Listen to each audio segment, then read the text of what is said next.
Sampai kiamat kita beli di Superindo itu kita tidak akan tahu pepaya itu dari mana. Kan logika industri kapital gitu selalu menutupi siapa petaninya. Cabai yang kita ulek menjadi sambal bawang itu tuh cabenya dari mana? Kalau menurut Ibu, Jogja itu sudah seberapa sirkuler? Berarti kita lihat dari beberapa waktu yang lalu ada sampah yang bertumpuk-tumpuk, pengelolaan untuk itu saja masih belum sirkular. Mengingat lokasinya kan itu di tepi Sungai Kalijode, bagaimana cara untuk memastikan produk pangan yang dihasilkan aman dari potensi pencemaran air sungai atau polusi perkotaan? Bahkan air yang kita konsumsi saja itu masih banyak mengandung bakteri E. coli karena posisi tempat kampung kita itu dekat sekali dengan Sungai Bantaran Kalijode.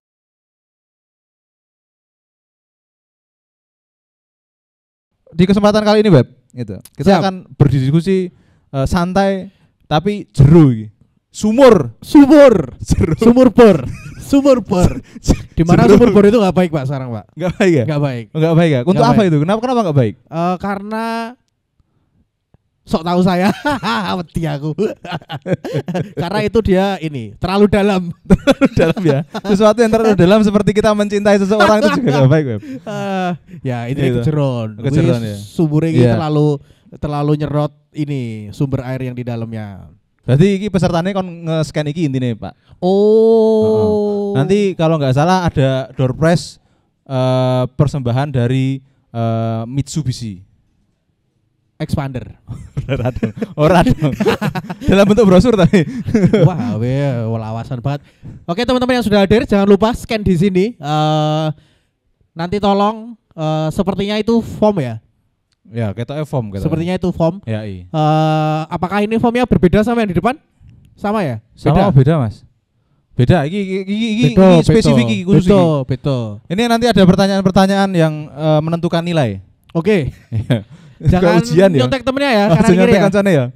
Jangan nyontek temennya. Jadi intinya kita akan mendiskusikan tentang perihal ruang terbuka hijau dan ruang terbuka hijau, ketahanan pangan loh. Siap. Yo. Kapan terakhir kali kamu memanen yang bisa kamu makan? Maksudnya piye? Ya tumbuhan sing iso tok pangane kapan memanen dhewe? Memanen sendiri apa yang kita makan gitu. Yoi. Tadi pagi. Apa itu? Cabe. Di neng arep omah. Oke, berarti kamu bercocok tanam berarti? Bercocok tanam. Oke, ketahanan pangan. Tapi sayangnya ora cabe tok. Ora cabe tok pangan repot. Ayo kan rada angel ya digado ya. Digado.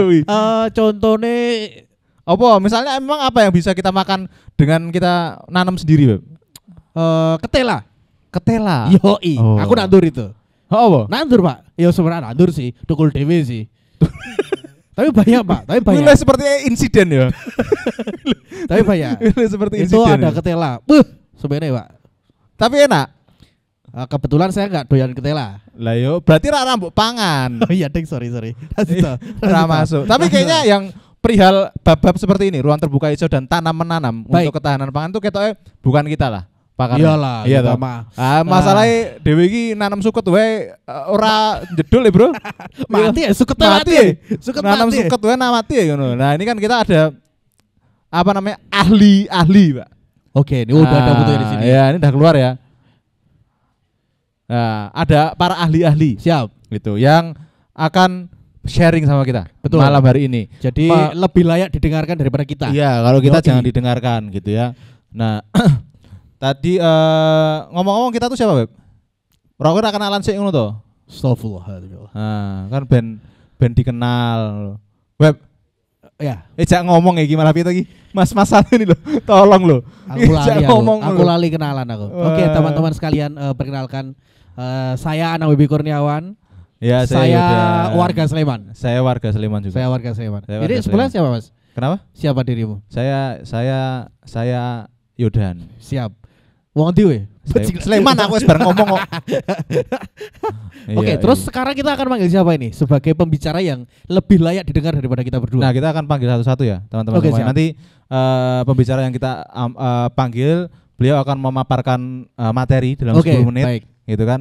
Baru nanti kita lanjut ke pembicara selanjutnya untuk memaparkan materi juga. Baik. Gitu. Ini acara kita agendakan sampai jam 5 pagi. Oh, saya enggak kuat, Mas. Enggak kuat ya? Aku ya wayangan, Bro. Lah kan ngono kuwi nek sarasean warga. Ora dididik dadi dalang. Oh iya bener. Oke, kita langsung saja panggilkan ya. Pembicara kita yang pertama, beliau ini adalah seorang apa, Beb?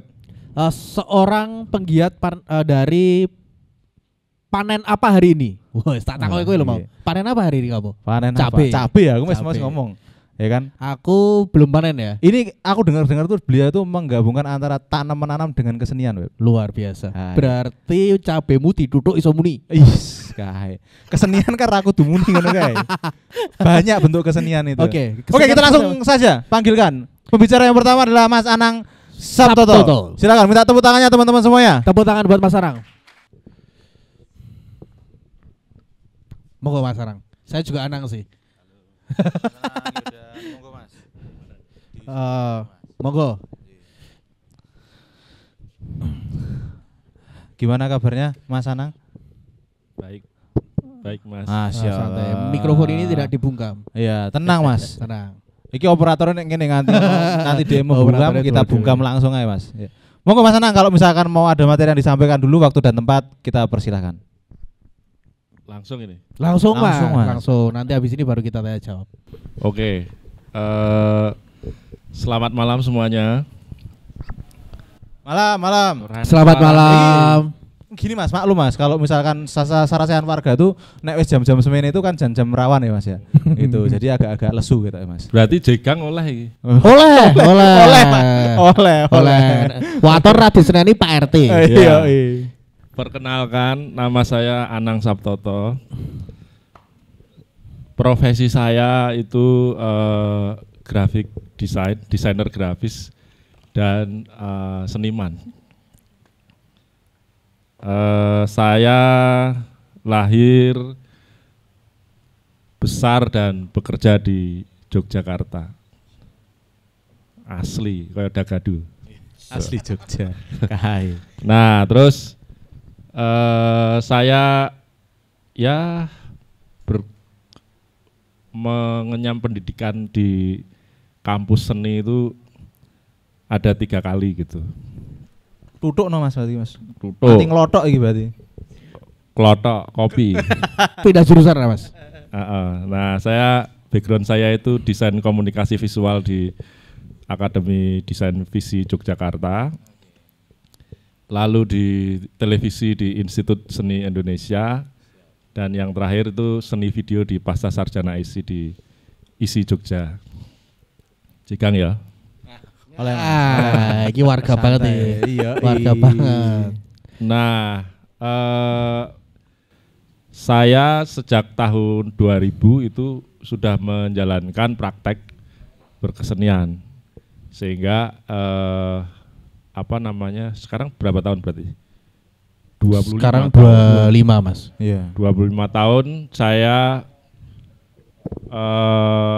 istilahnya ya, bekerja dalam ranah seni, khususnya saya itu selalu menaruh diri saya itu untuk dimanfaatkan. Untuk dimanfaatkan Mas. Ini menarik. Dari dulu. Jadi teman-teman saya dulu, misalnya anak kehutanan gitu, meskipun saya kuliah di ISI gitu, mereka minta tolong didesain ke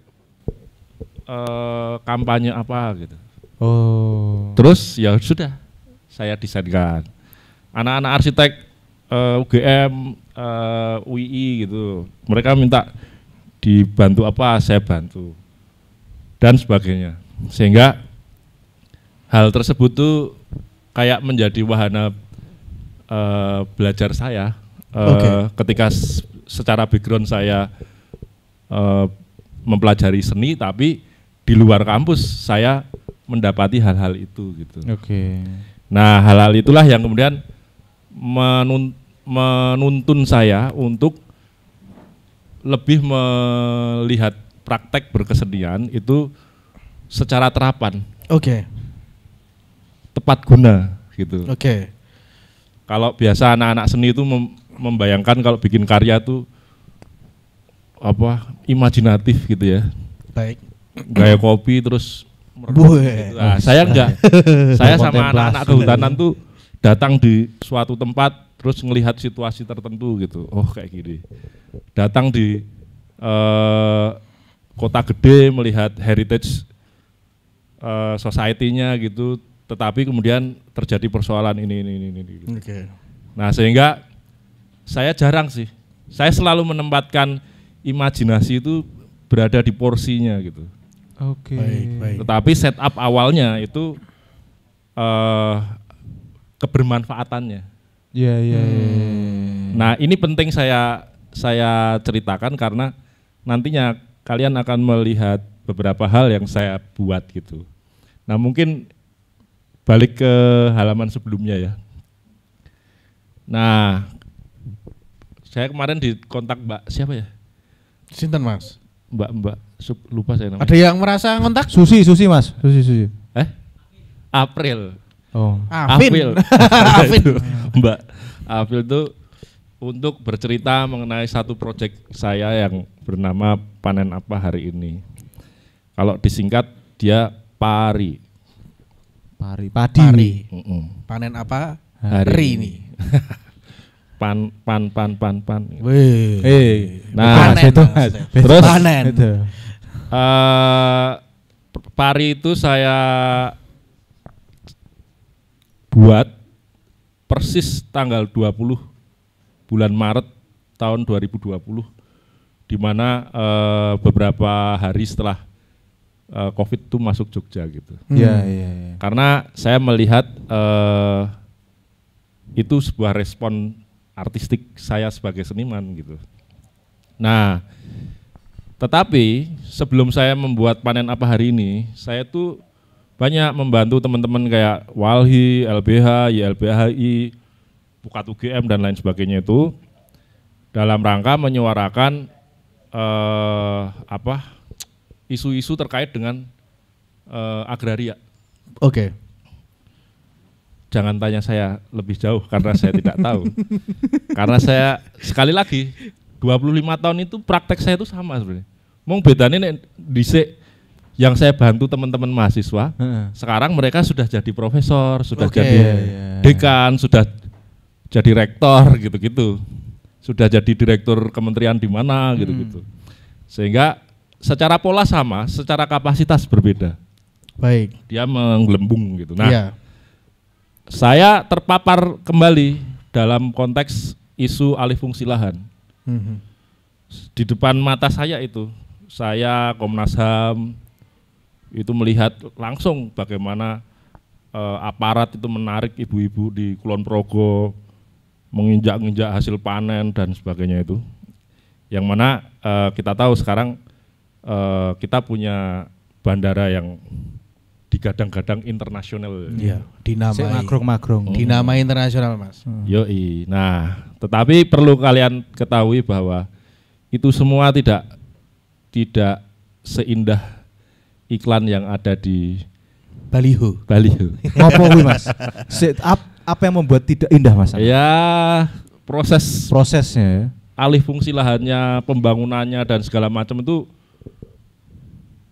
menyisakan banyak air mata di sana. Oke, baik. Saya ikut di mana pertemuan terakhir itu Komnas HAM menyerahkan laporan ke berbagai pihak terkait, gubernur, presiden dan lain sebagainya itu. Laporannya real karena mereka tuh live in di situ. Oke. Mereka melihat langsung per kejadian yang terjadi pada saat itu. Baik. Tetapi sekali lagi Komnas HAM tidak punya taring, tidak seperti KPK. Tahu siapa bersalah Bisa ditindak. bisa ditindak. Komnas HAM nggak bisa. Pertanyaan sederhana, terus rekomendasi laporan itu kalau nggak dibaca hukumnya apa? Nggak ada. Oke. Hanya menjadi laporan saja ya, Mas ya. Terus ngopo kuwi Mas? Lah ya makanya itu kasus-kasus 65 apa segala macam itu nggak pernah Hilang karena selesai karena tidak ada kewajiban gitu. kewajiban untuk menyelesaikannya. Gitu. Baik. Oke. Mungkin disimpan neng kono kae. Yo, nah kembali ke ini ya. Oke, siap. Sehingga hal-hal itu saya menjadi yang tadinya saya berharap gitu. Nggih. Saya jadi loser gitu. Wah kok gini ya? Desperate ngono Mas. Bahasa Jawa apa? Grantes ngono ya? Grantes. Grantes. Nah sehingga saya mikir pada saat panggilan solidaritas alih fungsi lahan di Kulon Progo, di Gunung Kidul, di Parangkusumo, dan mungkin di beberapa titik di kota akibat 600 hotel dibangun gitu di era Haryadi gitu. Itu kan apa istilahnya? Menyisakan pertanyaan gitu pada saat itu. Kenapa hal-hal ini terus terjadi gitu. Dan memang mau tidak mau kita harus menyadari bahwa pertanian di sini menjadi dikorbankan. 5 desa di Temon itu hanya seberapa persen itu ditempati sebagai tempat tinggal, rumah gitu. Yang lebih besar adalah pertanian. Gitu. Nah, itu kenapa kemudian saya mikir ini mungkin bisa lebih bisa lebih maju lagi sebelum ada kasus-kasus seperti itu. Bagaimana kita itu diajak untuk mencintai tanah air di lingkungan kita sendiri gitu. Nah, oleh sebab itu saya merasa koneksi keterhubungan itu penting gitu. Nah, coba next nih. Nah, sehingga pada saat itu saya melihat peluang di era COVID itu, di mana orang tuh memikirkan hal-hal basic, pangan, sandang, papan gitu ya. Nah, terus kemudian saya melihat potensi next, Mbak. Ada sekitar 288 kelompok tani di kota, yang mana kalau di total itu barangkali itu jumlahnya sekitar 8.000 sekian anggota. Itu kalau kita nyeting demo di titik nol, paling pol mentok itu 500 mahasiswa datang. Dan itu hanya momentum pas hari tani, hari lingkungan, atau hari-hari yang lain gitu. Nah, tetapi 8.000 sekian ibu-ibu dan bapak-bapak ini itu melakukannya setiap hari. Pulang kerja dia siram-siram kebun, dia merawat tanahnya, menghasilkan panen ini itu mungkin nanti bisa lebih dijelaskan sama kelompok di Kalicode gitu. Seperti itu. Sekecil apapun, sebesar apapun kedekatan antara manusia dan ekosistem di lingkungan sekitarnya, baik itu dengan tanahnya, dengan hewannya gitu. Itu melalui kelompok-kelompok tani itu saya kira salah satu strategi, salah satu, bukan satu-satunya. Nah, ini saya dibatasi waktu nih. Mungkin nanti saya lanjut lagi ya. Boleh sambil diskusi ya Mas ya. Mas Anang, aku ada pertanyaan dulu Mas, yang pertama Mas. Jadi sebetulnya yang dilakukan PARI itu apa Mas? Maksudnya secara konkret itu yang dilakukan PARI itu apa sebetulnya? Next, ini. Jadi panen apa hari ini itu sebenarnya itu apa ya istilahnya di awal-awal COVID itu saya itu mendistribusikan hasil panen dari lahan ke pintu kalian yang di lockdown itu.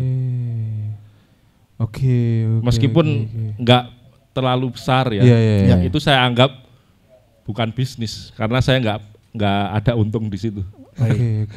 Tetapi saya melihat peluang yang lebih besar, yaitu mendekatkan konteks pertanian tadi. Lebih ke bawahnya lagi tanah.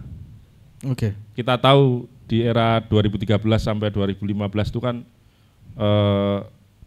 ada kampanye Jogja Ora Didol. Iya, betul. Itu salah satunya saya yang dengan teman-teman gitu.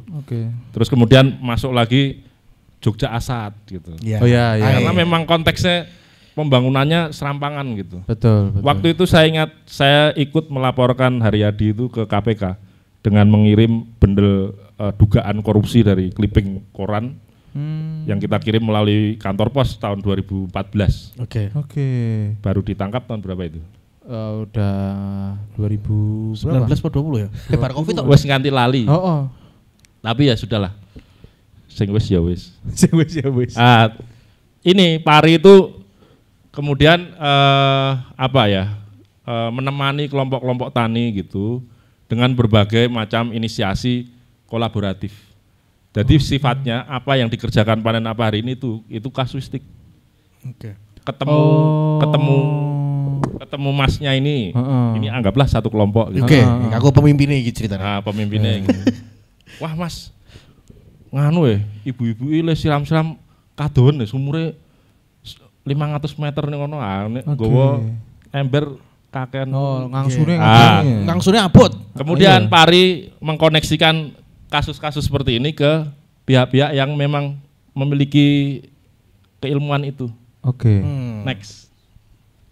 Next dulu. Misalnya ini. Panen Amparin itu membuat satu forum gitu sama teman-teman UTY arsitektur dan teknik mesin gitu. Kami membuat kelompok namanya FAK. Forum Arsitektur FAK. FAKK. Fak untuk aku. Fak. Forum Arsitektur Kampung Kolaboratif. Nah, bagaimana bekerjanya? Ya. Itu seringkali kita melakukan apa istilahnya tuh wong zaman dhisik KKN. Oke. Tapi ini 1 semester, bukan hanya 2 bulan. Oke. Melangsungkan perkuliahan tuh langsung di titik apinya. Iya. Jadi mendiskusikannya tidak di ruang dingin, enak banget. Iya. Wah, ra krungu masalahe ning ndi le ngomongke ning ndi. Dan ora ketok, Mas. Le ngomongke langsung ning gone gitu. Iya. Nah, kemudian next. Hasilnya tuh coba next, Mas. Hasilnya eksperimennya seperti ini. Ini apa, Mas ini? Ini apa, Mas? Kami membuat waktu itu kami rapat dengan KWT Mawar 4 di mana itu? Bangun Jiwa gitu. Baik. Rapatnya di jalan kampung gini. Saya nanya, "Loh, Bu, kok rapatnya neng aspal kene piye, Bu?" Iki paling resik, Mas. Ora ada kursi. Lalu kami dengan teman-teman FAK itu kami merancang gubuk-gubuk gitu. Lalu kami pasangi panel surya. Nah, beberapa hal gitu panel surya itu didapat dari swadaya donasi gitu. Luar biasa. Waktu itu pernah saya ngambil panel surya diberi sama PSMB UPN di Pusat Mitigasi Bencana itu untuk menghidupkan beberapa hal gitu. Nah, eksperimennya seperti itu di FAK ini sehingga hasil dari listrik yang dihasil kayak panel itu bisa buat siram-siram gitu. Oke, untuk ini ya nyemprot air sebelah kanan bawah ini ya, Mas ya. Salah satunya seperti itu. Baik. Saya kembali ke laptop nih. Oh iya. Jadi udah Mesti keplok-keploki. Oke. Gimana? Ora apa-apa, kita lanjut ke ini dulu. Kita kan baru manggil 1, kan tadi janjinya 3. Oh iya lali. Nah, orang yang lebih layak didengar daripada saya, Mas. Iya, daripada Nanti kita lah ya. Nanti Mas Anang kita kembali. Monggo Mas Anang sambil diunjuk dulu. Nah, itu udah dibikinkan, ini minuman spesial ini, Mas. Apa? Iki racikane iki pakai 10 racikan istimewa iki. Racikan keempat apa? Pala. Oke. Daripada kita bahas racian jelas ini, selanjutnya kita akan memanggil narasumber kedua. Siapa Mas Yodan? Dia praktisi juga. Oke. Dia praktisi dari mana, Mas? Iya, dia adalah praktisi dari Kebun Kalijode. Kebun Kalijode. Bagaimana dia tuh bisa memanfaatkan gitu ya. Rumah-rumah ini atau bantaran kali ini tuh bisa produktif. Oke. Gitu. Nah, kita harus dengar ceritanya. Harus dah. Web gitu. Kita langsung panggilkan aja. Yang kedua baik. itu ada Mbak Fitri Nasiudin. Silahkan. Beri tepuk tangannya teman-teman semuanya. Monggo Mbak. Saya manggilnya apa ya? Mbak. Bu. Oke. Kak Fitri. Oh, iya. Kak Fitri. Monggo Kak Fitri. Aduh, waduh kemarin sikilku. Rasa grogi ngono. Aku ra berilmu ya, Bu. Mbak Fitri yang grogi. Silakan duduk. Sudah. Mbak. Mau present sambil duduk napa berdiri? Monggo. Ya, saya izin berdiri ya. Nggih, siap. Maaf kalau tidak sopan. Mboten sopan. Ya, jadi assalamualaikum warahmatullahi wabarakatuh. Selamat malam dan salam sehat, salam sejahtera untuk kita semua. Sebelumnya terima kasih banyak untuk teman-teman panitia dan teman-teman penyelenggara yang telah mengundang kami Kebun Kalijode sehingga pada malam hari ini kita bisa duduk bersama dalam forum alon-alon ora kelakon. Saya agak mikir, kalau saya pikir itu alon-alon kelakon, tapi alon-alon ora kelakon. Nanti tak pikir sampai di rumah aja. Ya, Baik, sebelumnya perkenalkan, nama saya Fitri Nasihudin. Jadi Nasihudin itu nama suami saya dan itu nama dari sosial media saya yang tidak aktif, dan saya ibu rumah tangga. Ya, jadi itu aja profilnya. Saya ibu rumah tangga. Saya apalagi ya? Saya lahir di Karanganyar. Dan saya selama muda saya habiskan sebagai buruh migran, dan saya juga kebetulan tergabung di dalam organisasi Indonesian Migrant Workers Unions, dan saya juga petani tapi saya tidak punya lahan, kasihan ya. Ya, terus di dalam saya tinggal di Kebun Kalicode, tepatnya di Ledok Tukangan. Jadi di Ledok Tukangan itu ada yang sudah tahu atau sudah pernah berkunjung di sana? Ledok Tukangan?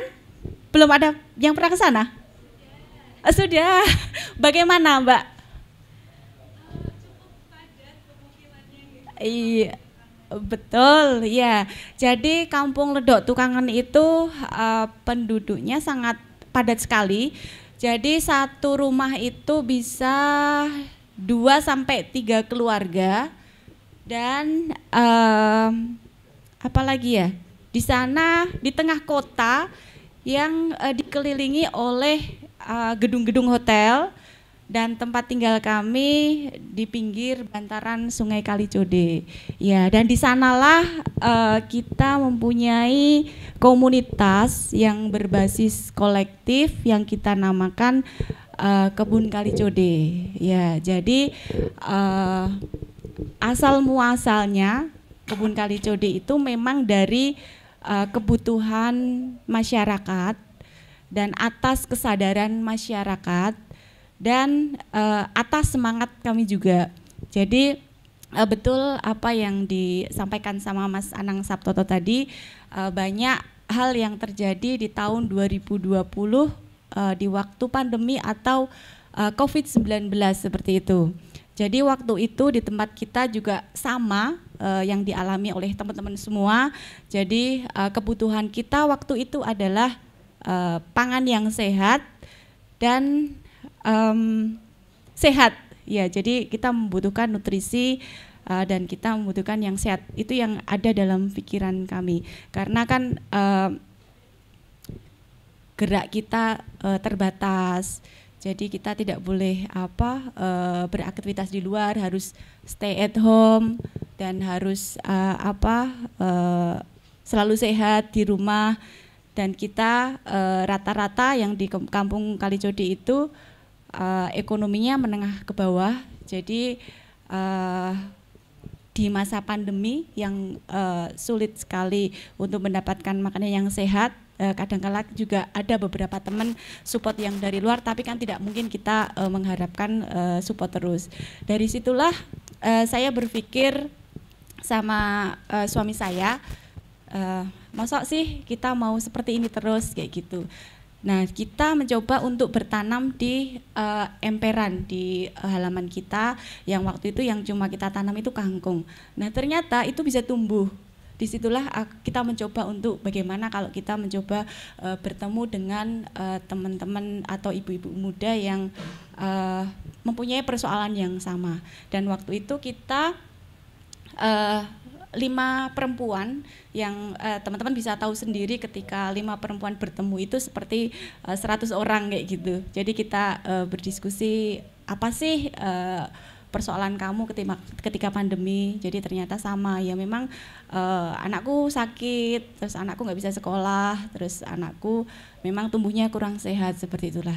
Jadi mulai dari situ kita mencoba untuk bagaimana kita bertanam yang memang kita belum punya ilmu bertanam, dan kita minta izin memakai bekas sanggar yang itu masih di beton. Kita coba untuk tanam bersama dan ternyata tumbuh. Dan di situ kita juga mencoba connect ke teman-teman komunitas untuk mengadakan kelas setiap hari Minggu, yaitu kelas tani. Ya, jadi manfaat Kali Code. Ini jumping nggak sih Mas? Enggak ya. Jadi manfaat kebun Kali Code itu untuk ketahanan pangan itu memang sudah pasti, meskipun di lahan kita itu terbatas, jadi cuma 15 kali 15 meter saja. Jadi itu sebenarnya tidak mencukupi untuk seluruh warga Kampung Ledok Tukangan, tapi minim bisa mencukupi ketika harga yang di pasaran itu naik turun. Misalkan contoh, harga cabai 1 kilo 80.000 atau 100.000 kayak gitu.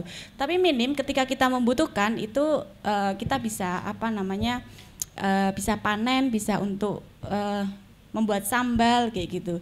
Jadi untuk kebun Kali Code meskipun komunitas kita kecil, tapi itu cukup untuk ketika kita membutuhkan sambal atau misalkan untuk kebutuhan anggota kita, atau bahkan ketika kita panen itu juga kita diskusikan panen kita mau dikemanakan nih. Pernah kita membagikan ke teman-teman komunitas, pernah kita membagikan ke tetangga-tetangga sekitar kita, dan pernah kita juga menjualnya untuk maintenance ke komunitas kita. Ya, terus kalau untuk ekonomi itu jelas sekali pengaruh, karena secara tidak langsung itu juga mengurangi pengeluaran. Ya, dan ruang hijau itu juga sudah kami rasakan ketika di ruangan kami yang sangat padat, yang maksudnya di Kampung Ledok Tukangan. Tapi ketika ada warga atau teman-teman ibu-ibu yang lewat itu sudah merasakan, oh ya sejuk ya, oh ya senyum. Jadi atmosfer atau energinya itu sudah dapat. Padahal di kampung kita memang padat, itu juga memang sangat memerlukan tanaman selain untuk kita makan, itu juga untuk udara yang lebih sehat kayak gitu. Jadi kalau di tempat kita seringkali ketika ada penyakit yang salah satunya sakit itu gampang sekali menular kayak gitu. Iya. Terus di tempat kita juga sebagai tempat ruang belajar bersama. Jadi selain kita bertanam, kita juga mengadakan workshop. Kita juga sharing dari teman-teman komunitas, dari teman-teman mahasiswa, dari teman-teman volunteer kayak gitu.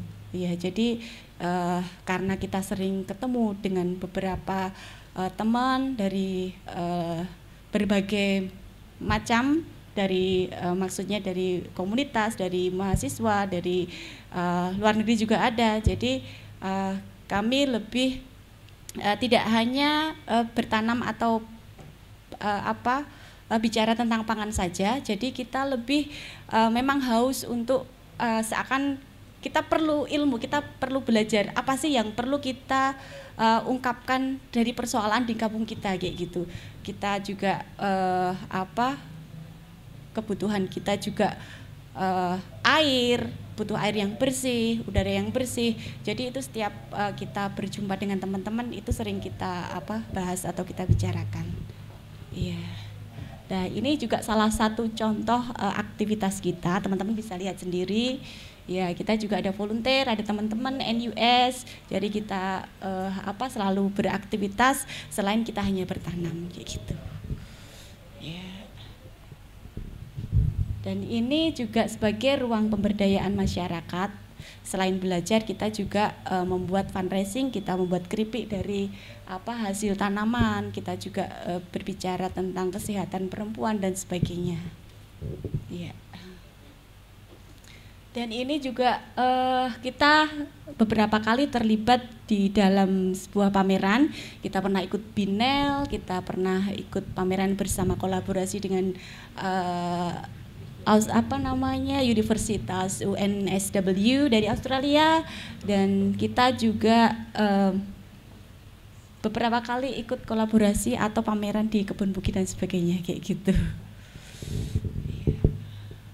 Tantangan kebun Kali Code, iklim, yang jelas iklim itu pengaruh dengan tumbuhan dan minimnya kesadaran. Sebenarnya ini bukan minimnya kesadaran tapi lebih ke kalau yang saya rasakan kalau di kalangan kampung kita itu lebih sibuk dengan hari ini kita bekerja, besok kita makan apa kayak gitu. Jadi kadang-kala ketika kita ajak ngobrol bersama tentang air bersih atau tentang udara kayak gitu biasanya lebih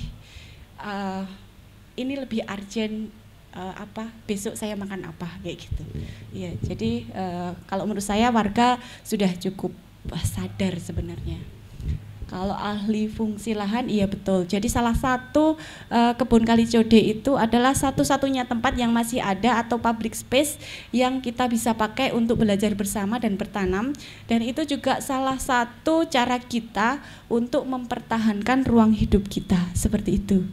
Iya.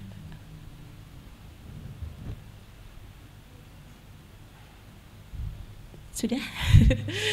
Iya, itu sekian dari saya. Terima kasih apabila ada salah dan kurangnya. Dan mungkin saya ada satu quote yang pernah saya baca, hal terkecil atau hal sederhana yang kita lakukan untuk lingkungan dan untuk menjaga lingkungan itu adalah generasi kita dan masa depan kita. Jadi mari kita pikirkan bersama hal itu. Ya, terima kasih dan maaf kalau saya bicaranya belepotan. Enggak, Mbak Fitri. Terima kasih banyak. Terima kasih banyak. Tepuk tangan dulu teman-teman. Mbak Fitri, luar biasa. Oke, jadi ini luar biasa ya. Ya. Jadi the power of emak-emak. Ya. 5 seperti 1000 atau 100 semua? Seperti 1000 yang menggerakkan dunia, Bu. Wes itu loh. Dari mungkin kayak daerah yang padat pemukiman gitu bisa dimanfaatkan untuk bisa produktif gitu. Dengan keterbatasan lahan yang ada di bantaran Kalicode itu tadi. Ledok pundi, Mbak? Kamu, Mbak? Ledok Tukangan. Oh, Ledok Tukangan. Ya. Ledok Tukangan itu yang ada rusunnya itu berarti? Beda. Oh, beda. Iya. Yang di Jalan Mas Soeharto, yang dari jembatan Kewek itu. Oh iya, yang turun ya. Oke, tahu. Belum pernah masuk ke sana sih saya. Mbak Fitri. Saya main ya, Mbak Fitri ya. Iya, menarik. Saya soalnya kalau mau ke sana tuh bingung nih, Brobos Medun, Jawan Biyen ra ngerti aku, Pak. Oh, iya, ngene iki ya.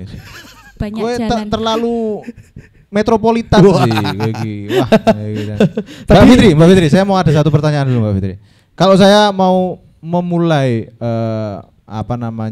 bercocok tanam lah di rumah gitu ya. Apa tanaman yang paling pas untuk hari ini, Mbak? Untuk sekarang ini, Mbak Fitri. Jadi kalau dilihat dari musimnya itu sebenarnya tanaman yang seperti cabai. Bener web, aku mau web. Terong kayak gitu. Bener. Iya. Bener. Tapi Mas, teman-teman semua, kalau kebun Kalicode itu selama ini kita tidak mempunyai patokan atau ukuran seperti kita mengikuti perubahan iklim. Jadi kita lebih belajar ketika hari ini ayo kita coba lebih ke tantangannya seperti apa. Kita tetap menanam misalkan kangkung. Gimana sih pertumbuhannya kangkung itu kalau di musim panas seperti ini kayak gitu. Oke. Ya, jadi kita lebih mencoba untuk suka-suka kita memantau tanaman kita. Jadi tanaman kita itu sering gonta-ganti, kadang-kala kosong, terus kadang-kala kita nanam yang tumpang sari kayak gitu. Meskipun kami juga berpikir ini sebenarnya cocok nggak ya tanaman ini dicampurkan dengan tanaman ini kayak gitu. Jadi kita lebih dapat belajarnya di situ. Baik. Kuwi ono ilmune kuwi, Web. Apa iki? Jenenge adalah ilmu titen. Niteni to. Kok Iki titen? piye to iki? Iki kan dideloki ngono kan nganggone kan ilmu pengamatan. Observasi. Nek akademisi jenenge observasi, betul.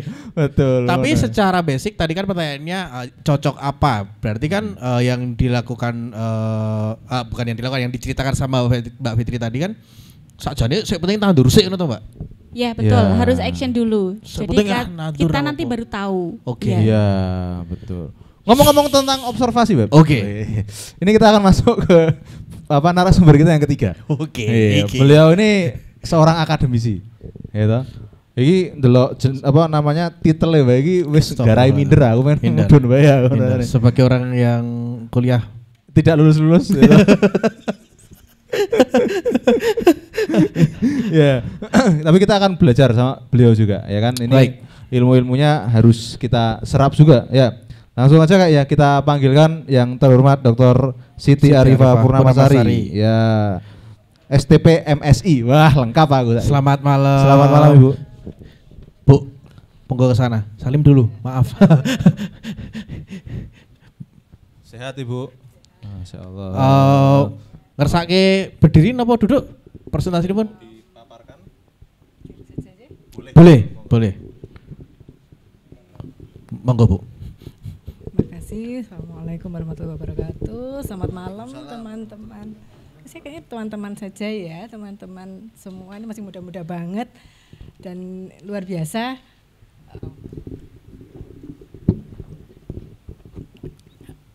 Ini luar biasa ya, tertarik untuk diskusi, berkumpul begitu. Ini luar biasa sekali, meluangkan waktu di akhir pekan gitu untuk diskusi. Nah ini saya tadi banyak sekali malah sudah terkesima dengan Mas Anang dan Mbak Fitri tadi yang, jadi kalau kita di akademisi biasanya dari buku gitu, dari belajar dari buku, baru kemudian implementasinya apa. Ini di sini kita malah dari bottom up gitu ya, dari lapangan seperti apa, ya mungkin dari hasil membaca dari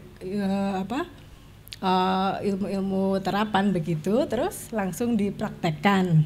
Nah, mungkin saya akan sedikit dengan teori begitu ya, mungkin semoga tidak ngantuk gitu.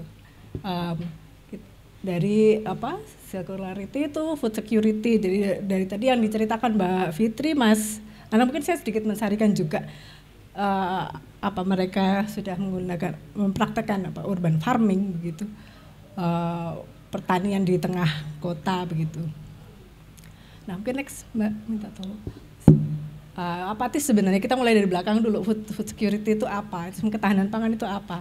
Jadi itu sudah diatur oleh pemerintah begitu. Yang penting adalah ada tersedia, kemudian cukup dan secara gizi, dan itu juga mampu diakses oleh seluruh masyarakat. Juga di World Food Summit juga begitu. Yang penting itu semuanya adalah bisa mensupport untuk aktif dan sehat begitu. Next Mas.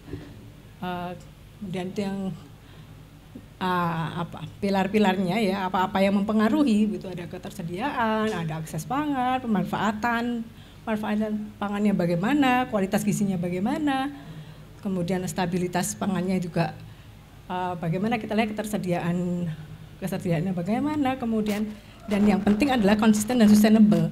Konsisten setelah pada saat ada climate change, sekarang ini isu yang sedang banyak dibahas adalah climate change karena kita banyak perubahan iklim yang luar biasa, kemudian ada global warming segala macam. Apakah dengan kondisi seperti itu kita tetap bisa bisa mengakses makanan dengan mudah begitu. Selanjutnya Mas. Nah kita lihat di Jogja, kayak kemarin saya sempat mencari data ini di Jogja tuh bagaimana sih di sekitar tahun 2020 sampai 2024 itu ternyata sempat ada di tahun 2022 ada penurunan itu di Gunung Kidul dan justru di kota. Rupanya ini tadi Mas Anang sempat cerita tadi ada ini ya, alih fungsi lahan dan sebagainya sudah mulai banyak begitu. Nah itu saya kira kalau di kota jelas sudah tidak ada lahan pertanian. Yang tadi juga Mbak Fitri sudah cerita juga, kemudian membuat urban farming begitu ya, membuat pertanian di tengah kota begitu. Nah selanjutnya Mas, nah, kita melangkah ke hubungannya dengan circular economy. Yang tren sekarang ini yang sedang banyak dibahas, isu-isu yang banyak dibahas adalah circular economy. Bagaimana selanjutnya Mas, ini sebenarnya konsep baru ya, tidak terlalu baru ya, sudah beberapa waktu ini, adalah bagaimana sumber daya itu bisa digunakan secara terus menerus, tidak hanya satu kali, tidak hanya jadi yang sekarang sering kali terjadi adalah diproduksi, dipakai, kemudian dibuang.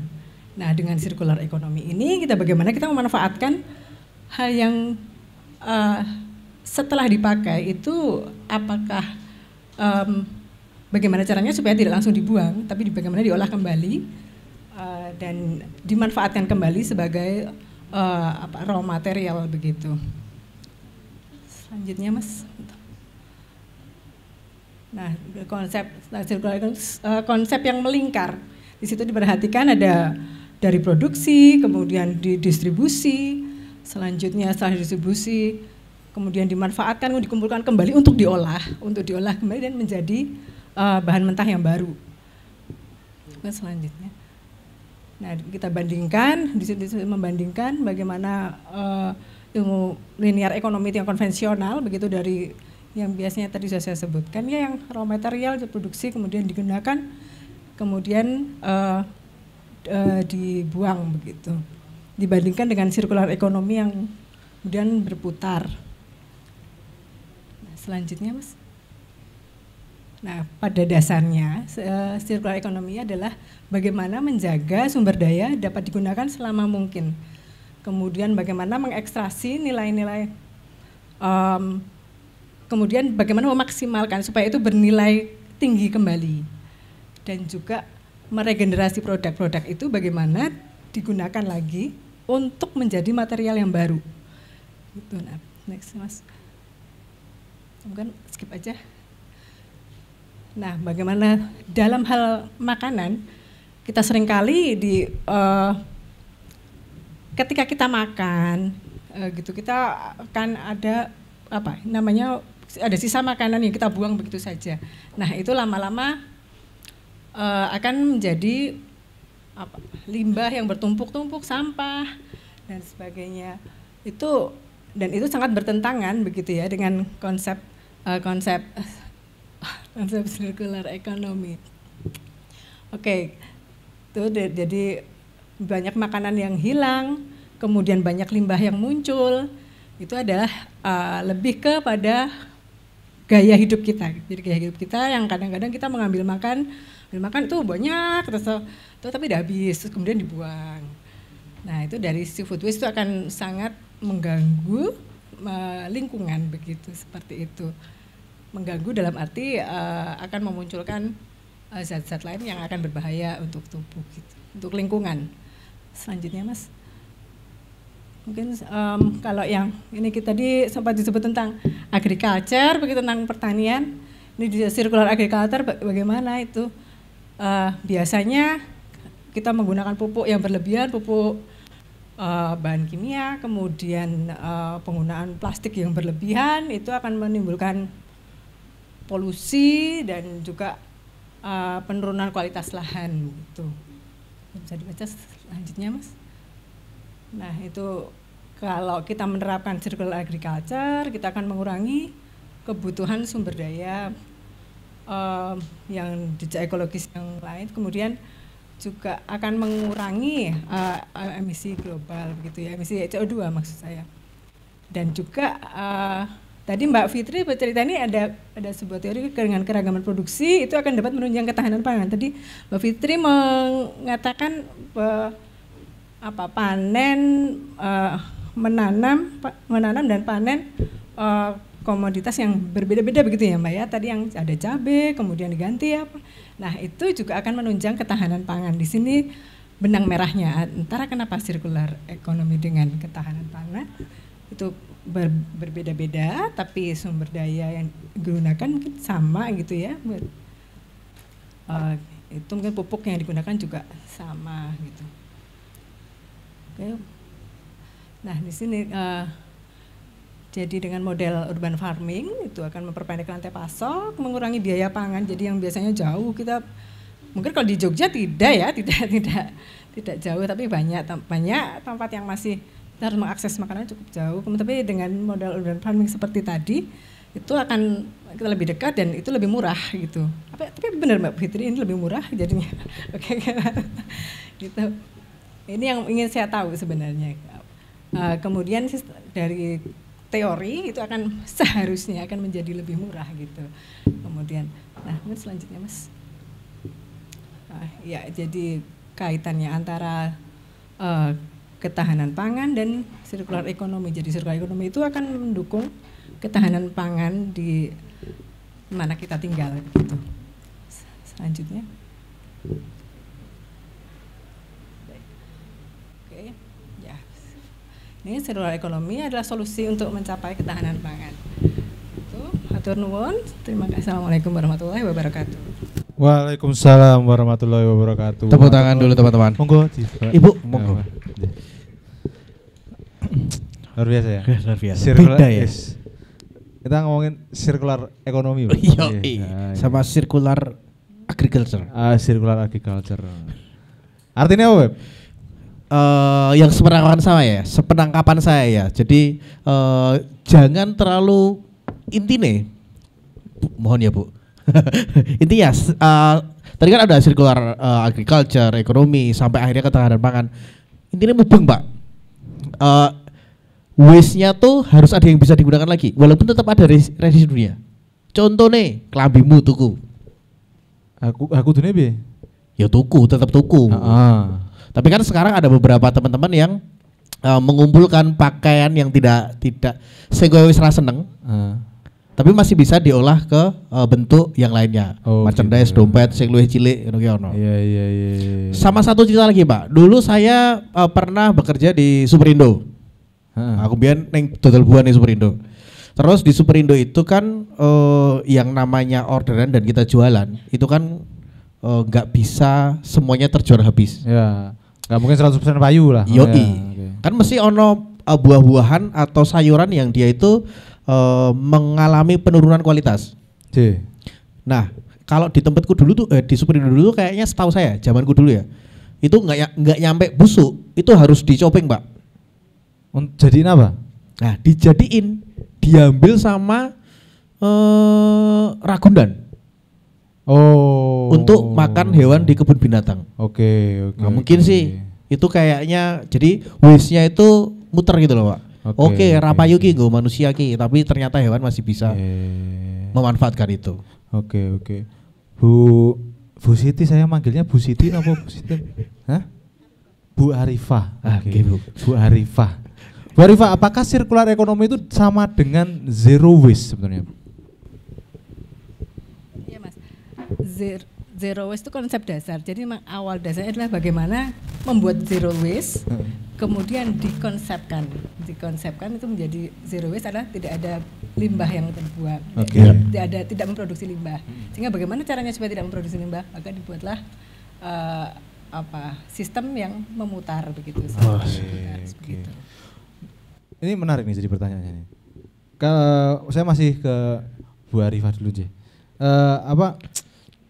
Secara konkret, Bu, contoh model bisnis yang yang visible lah untuk dilaksanakan di kampung dalam konsep tadi namanya sirkular ekonomi itu gimana, Bu Arifah?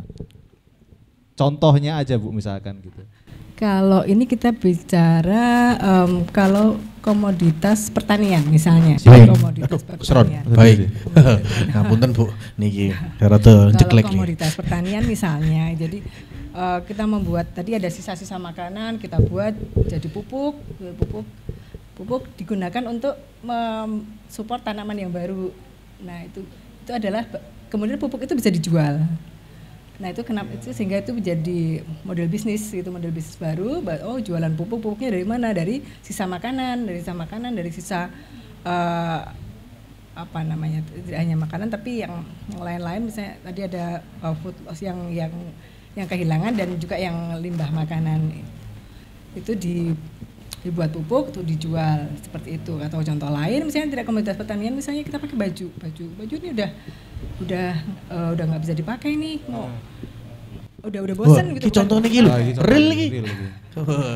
Ini pirang kelambi dadi sakaro. Itu bukan karena rusak ya, tidak dipakainya kan udah bosan gitu, udah modelnya udah nggak enak banget. Nah, terus dipakai lagi, dibuat lagi, dibuka dibuat jadi apa yang lain, apakah jadi bahan lain misalnya gitu, jadi taplak atau apa gitu. Nah, itu adalah sebuah konsep bisnis dari sirkular ekonomi itu sendiri. Jadi tidak kemudian serta-merta dibuang hanya karena bosan. Oke, baik. Oke, berarti sebetulnya kalau kita ngomongin tentang sirkular ekonomi itu nggak harus yang ribet-ribet ya Bu ya sebetulnya. Sebenarnya dari yang hal-hal sederhana yang kita lakukan kayak misalkan tadi dari makan kita dari bertanam sendiri gitu kan, terus waste-nya kita bisa olah lagi jadi pupuk untuk menghidupi tanaman lagi. Itu adalah bentuk-bentuk sederhana ya Bu ya, dari pakaian yang kita pakai. Jadi jangan kita berpikir ketoknya jenenge rada angel sih sirkular ekonomi ya. Menurut kita aja sih, kita berdua ya. Kita berdua. Kita yang ilmunya rendah ini loh, gitu loh. Tapi sebenarnya itu tuh implementasinya tidak harus ngomongin yang ribet-ribet ya secara prosesnya. Yang intinya adalah kita tuh konsepnya itu tadi ya. Zero waste tadi ya. Gimana caranya itu nggak dibuang tapi kita manfaatkan lagi. Ya. Masih ada bisa dimanfaatkan nggak? Betul. Gitu ya. Gimana kalau ini kan sudah masing-masing sudah memberikan presentasi. Oke. Ada pertanyaan dari teman-teman yang boleh dibuka nggak? Oh iya. Kayaknya kita tanya teman-teman dulu ya. Teman-teman ada yang mau bertanya? Any question? No, thank you. Oke. Kita mau sadet ini lemes latihan. Ada yang ingin menyampaikan sesuatu atau bertanya? Bisa angkat tangan? Itu masnya di belakang. Oke, Mas. Monggo Mas. Boleh maju ke sini Mas. Mikrofonnya biar gak feedback.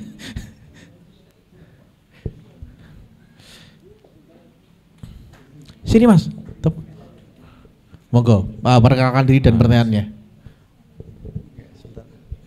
Ya.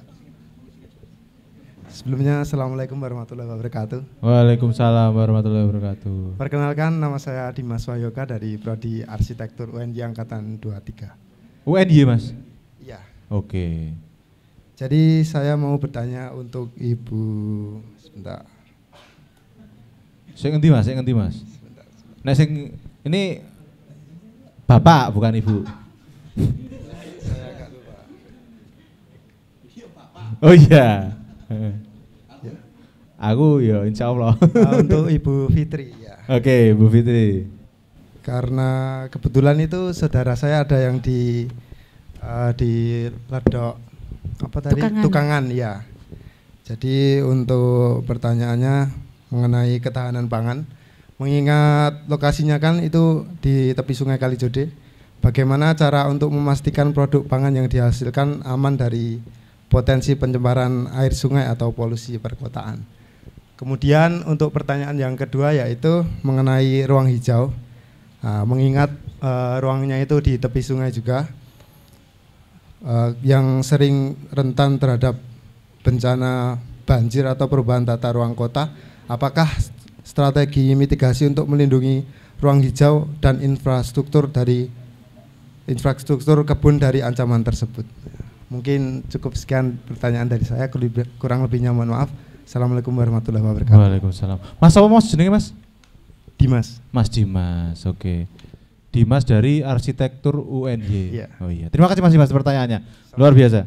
Nah, ini pertanyaan spesial untuk Mbak Fitri. Ya. Bagus ini. Yang pertama tadi cara memastikan tanamannya itu aman gitu kan. Betul. Karena itu kan ada di bantaran sungai juga gitu kan. Betul. Sama yang kedua bagaimana menjaga ruang hijaunya, ruang terbuka hijaunya gitu dari bencana banjir atau bencana lainnya. Karena gitu. Kalijode dulu tuh pernah kena lahar dingin gitu, Bu. Iya pernah, tapi kebetulan saya kan pendatang dari tahun 2013, jadi saya tidak mengalami. Iya, mengalami itu terakhir pas waktu banjir, tapi itu tidak parah, hanya sampai 1 dengkul aja ya. Karena dulu saya ingat Pak. Wah iya itu. Nggak boleh nyebrang jembatan kita Pak. Iya itu memang itu agak serem Pak waktu. Iya. Gimana tadi pertanyaannya? Iya, kamu saya udah bacakan kamu potong lagi ya. Udah lali meneh ya. Ya itu Mbak, yang pertama cara memastikan tanamannya aman, sama yang kedua bagaimana memitigasi bencana-bencana gitu. Iya, baik, terima kasih Mas siapa tadi? Dimas. Ya, Dimas. Ini sebenarnya akhir-akhir ini yang sering kita bahas, bahkan air yang kita konsumsi saja itu masih banyak mengandung bakteri E. coli karena posisi tempat kampung kita itu dekat sekali dengan Sungai Bantaran Kalijode. Kalaupun misalkan ada sumur di tengah kampung pun itu di sana kan saking padatnya penduduk. Jadi ketika ada warga datang itu biasanya membuat septic tank baru, septic tank betul ya? Betul. Septic tank baru yang biasanya tidak diperhitungkan jaraknya kayak gitu. Jadi secara untuk yang kita minum aja masih banyak mengandung bakteri E. coli, dan komunitas Kalijode itu, Kebun Kalijode juga akhir-akhir ini mencoba bagaimana kita membuat instalasi air yang layak untuk kita minum. Kalau untuk kandungan sayuran yang otomatis dia juga memerlukan air yang dari serapan sungai ataupun dari siraman sumur tadi, itu sebenarnya otomatis meskipun kita belum pernah melakukan riset atau penelitian, itu sebenarnya sudah kemungkinan besar itu juga sebenarnya kandungannya juga kurang bagus ya mungkin ya. Terus kemudian pertanyaan kedua itu bisa diingatkan? Untuk ini mitigasi bencana kayak bencana banjir atau bencana-bencana lainnya gitu. Iya, kalau itu alam yang mungkin tidak bisa kita hindari karena seperti yang kita lakukan selama ini, di tempat kita itu nggak punya tanah, jadi tanah itu sering turun terus. Jadi selain kita mencoba untuk connect ke teman-teman, kita minta limbahnya jamur tiram yang nanti kita olah jadi tanah lagi. Kita juga pernah beberapa kali beli tanah dari luar itu 3 truk kayak gitu. Jadi kalau untuk alam misalkan tiba-tiba banjir, itu kita pakai ilmu ikhlas dan gak nyerah. Ketika nanti udah terjadi ya kita mencoba bagaimana kita bangkit lagi kayak gitu. Wah, ini dhuwur banget nih ilmu nih, Bro. Ini ilmunya dhuwur banget itu. Tapi ya luar biasa ya. Jadi karena kalau misalkan kondisi-kondisi alam itu ya memang kadang-kadang kita memang di luar kuasa kita ya. Betul. Gitu ya. Gitu. Apakah sudah menjawab Mas Dimas atau mau ada follow up pertanyaan? Oke. Kita buka satu lagi aja ya sebelum nanti kita yang tanya-tanya lagi. Boleh, ya. boleh. Ada lagi? Oke, Masnya? Masa sing jatuh sekolah nanti loro. Ya, ini kayaknya teman-teman warga di sini lagi pakai warga di sini lagi pakai ilmu kebatinan, Pak. Gitu. Jangan harap saya. Kalau gitu saya aja yang tanya dulu. Saya tanya ke Mas Anang dulu. Mas Anang. Ben Mas Anang ra ngantuk kan kita wis mau rada-rada ngantuk ngono lho. Oke, Mas Anang. Tadi kan Mas Anang juga membuka dengan banyaknya alih fungsi lahan gitu kan, yang dikorbankan itu adalah pertanian gitu. Nah tadi beberapa dari kita juga udah membahas tentang urban farming lah gitu lah Mas. Nah itu tuh sebetulnya Mas, apa yang bisa kita lakukan lah gitu untuk orang-orang di pemukiman lah gitu.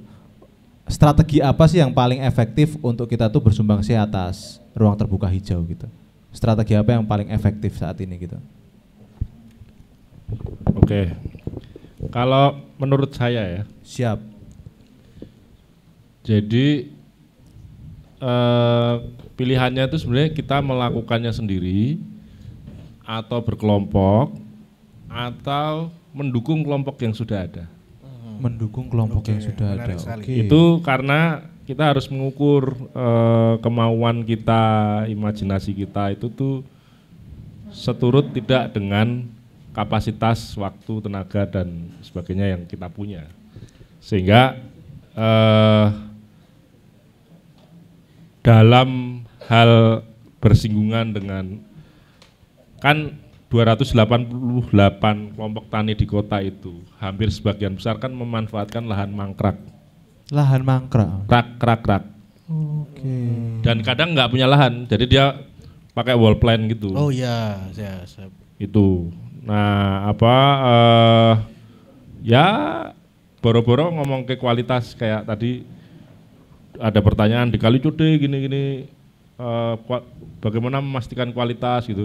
Secara sistem ada, tapi secara kondisi ya mau gimana lagi kan gitu. Yang ada hanyalah mendatangkan tanah-tanah baru gitu-gitu kan. Nah, tetapi pun kalau kita tidak bisa andil langsung seperti yang terjadi di warga-warga di kampung kota gitu. Kita juga bisa istilahnya apa ya, kayak turut serta dalam menyemarakkan gitu. Oke. Artinya kalau di panen apa hari ini, waktu kami menjualkan hasil panen, kan logika industri kapital gitu selalu menutupi siapa petaninya. Oke, betul. Selama sampai kiamat kita beli di Superindo itu kita tidak akan tahu pepaya itu dari mana. Betul. Cabai yang kita ulek menjadi sambal bawang itu tuh cabenya dari mana? Orang iya. Itu karena memang kita ya seperti dapur ditaruh di belakang, makanya sekarang banyak kafe dapurnya dibikin transparan kan, betul. Keterbukaan gitu-gitu. Iya. Nah itu kemudian menjadi penting menghubung-hubungkan sesuatu yang tidak terhubung. Petaninya dikasih tahu, oh kalau beli pepaya yang ini dari Kalicode, oh kalau beli bayam Brazil yang itu dari Purbayan Kota Gede. Oke. Oh kalau beli yang lain itu dari gitu-gitu loh. Iya. Sehingga kita sebagai masyarakat umum gitu tidak hanya mengkonsumsi dari apa yang ditanam, tetapi kita punya relasi dengan keterikatan dengan tanah-tanah itu gitu. Oke. Itu terjadi loh ketika misalnya ada satu wilayah terjadi penggusuran paksa. Oke. Dan kita tahu di wilayah itu adalah wilayah pertanian. Ketika itu disuarakan, dikampanyekan supaya panggilan solidaritas datang, kita bisa loh tidak terkoneksi dengan itu. Oke. Seolah-olah itu hanya masalah di lokal di situ. Ya. Betul. Padahal sejatinya itu masalah kita. Karena kita makan dari situ. Karena kita makan dari pertanian. Iya. Gitu. Dan kita tidak merasa karena nggak ada yang ngasih tahu, Mas. Karena kita biasa beli cabai Wis nang supermarket. langsung gampang. Wah, masih bisa kok beli beras di samping ini gitu. Sampai rumah. Sementara yang terjadi di pelosok-pelosok sana itu lain cerita gitu. Iya, Nah, menurut saya penting untuk terus mengupayakan relasi hubungan antara manusia dengan yang lain. Itu kalau di teori namanya post-human. Bagaimana manusia itu tidak megaloman, tidak merasa adikuasa gitu. Seolah-olah semua kehidupan di dunia ini tuh disetting oleh manusia gitu. Waduh. Pernahkah kita mendengar suara gajah yang bingung jalan pulang ketika areanya itu dialih fungsi lahan menjadi pemukiman, kan gitu toh? Saya di slide terakhir tadi sebenarnya saya menunjukkan, bisa ditunjukin nggak? Bisa dibuka Panen apa hari ini tuh membuat hutan kota. Nah ini, Punti, Mas. coba naik Mas, naik. Nah ini, panen nambah hari ini di mana itu Mas? Di Nagan, di Pugeran. Kami menyewa tanah gedenya hampir seaula ini. Oke. Kami menanam 22 jenis pohon langka asli Jawa. Next. Ada bipa, cempaka, cendana, duet, loa, dan sebagainya. Kenong. Kami menanam dengan cara Miyawaki, menanam apa itu Mas? Gimana itu Mas? rapat gitu, per meter. Oh. Itu yang menciptakan metodenya itu Profesor Miyawaki pasca Perang Dunia Kedua. Dia mencoba mengembalikan hutan-hutan di Jepang gitu dengan metode penanaman rapat. Nah, yang kami tanam ada 500 pohon di Wananegara Studio Hutan Kota Pugeran. 500 Mas? Ya, segede ini. Padahal nggak begitu besar ya? Ya memang, dia rapat. Nah, hal itu tuh kami upayakan kira-kira per 3 tahun gitu kami membuat lahan hutan yang baru. Oke. Dan mengkoneksikan hutan-hutan yang kami buat itu dengan sekolah di sekitar-sekitarnya. Sehingga anak TK sampai mahasiswa magister gitu, itu tidak hanya wacana membicarakan hutan gitu, tapi ada ininya ya. Bisa menggunakan itu. Iya. Anak TK tidak hanya dihibur hutan gini-gini, tapi dia bisa datang ke situ, melihat langsung serangga, kupu-kupu dan lain sebagainya. Iya. Ini menarik nih, Menarik. 500 pohon di area sebesar aula ini. Iya, kurang lebih segini. Iya ini. Itu kami ini kan nggak ada 100 meter ini, nggak ada 100 meter persegi toh? Itu mungkin satu-satunya proyek hutan kota di Jogja loh. Di Jogja ya. Kecuali UGM. Kampus kecuali. Iya. Oke Mas, berarti kan poinnya adalah kalau kita ngomongin yang bisa kita lakukan untuk bersumbangsiakan ruang terbuka hijau itu sebenarnya tergantung kitanya ya Mas ya. Iya. Kemampuan kitanya juga ya. Iya. Karena kalau nek dipaksake kok akhirnya jadi beban ya nggak enak juga ya Mas ya. Iya. Tergantung kitanya. At least sekecil apapun tuh sebenarnya kita bisa bersumbangsi gitu ya Mas. Iya. Dengan membeli hasil panen dari Mbak Fitri tadi itu tuh udah kamu mendukung gitu. Iya. Nggak usah mengangkat kepalan tangan gitu, biasa aja. Angkat duit wae tukuan. Duit wae tuku. Daripada tuku terong ning toko sing adem kaya. Iya. Mending ning tanggane kan gitu. Betul. Ini menarik nih. Sebuah movement yang menarik gitu. Coba back Mas di halaman awal tadi. Makanya panen apa hari ini itu terus back. Terus back. Terus ini. Makanya panen apa hari ini itu sering Mas. Misalnya ada satu kelompok, Mas, ngopo iki apa iki jenenge? Lidah buaya. Oke. Lidah buaya kuwi sprene melengker cuwilik ra iso gede ngono kae.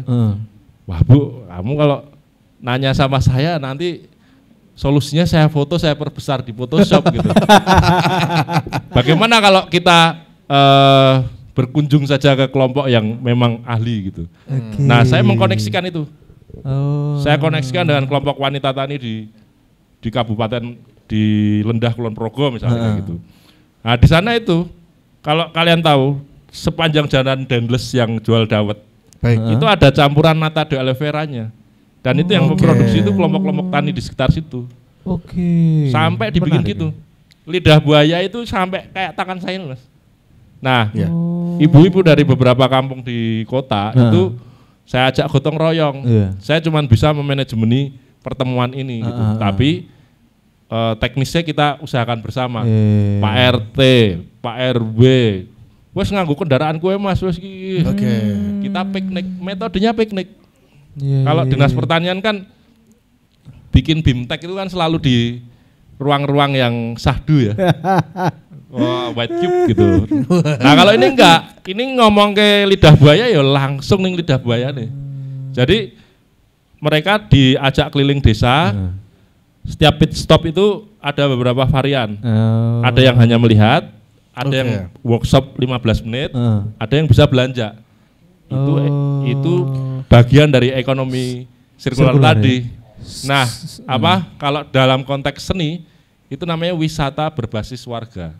Wisata berbasis warga. Ya, itu ekonomi publikasi promosi itu lindan berkait gitu. Jadi yang bikin paket tuh bukan orang pariwisata, yang bikin paket ya warga. Wargane dhewe. Karena yang tahu ibu itu bikin tahu susur ke tahun 20 ya wargane. Tahun 20. Tahun 20 sebelum Masehi maksudnya. Iya. Tahun 20. Itu salah satu contoh kecilnya.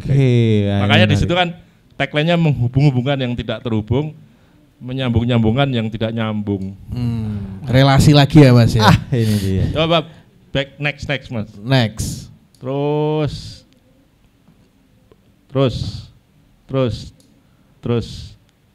Ini kayak gambarnya ini loh. Ini kan sebelah kanan bawah ya. Sebelah kanan bawah ini contoh salah satu eksperimennya di Pari itu. Jadi ini tuh pelanggan cabai. Jadi kalau dulu waktu misalnya Bu Arifah misalnya beli cabai, Bu Arifah saya foto nih.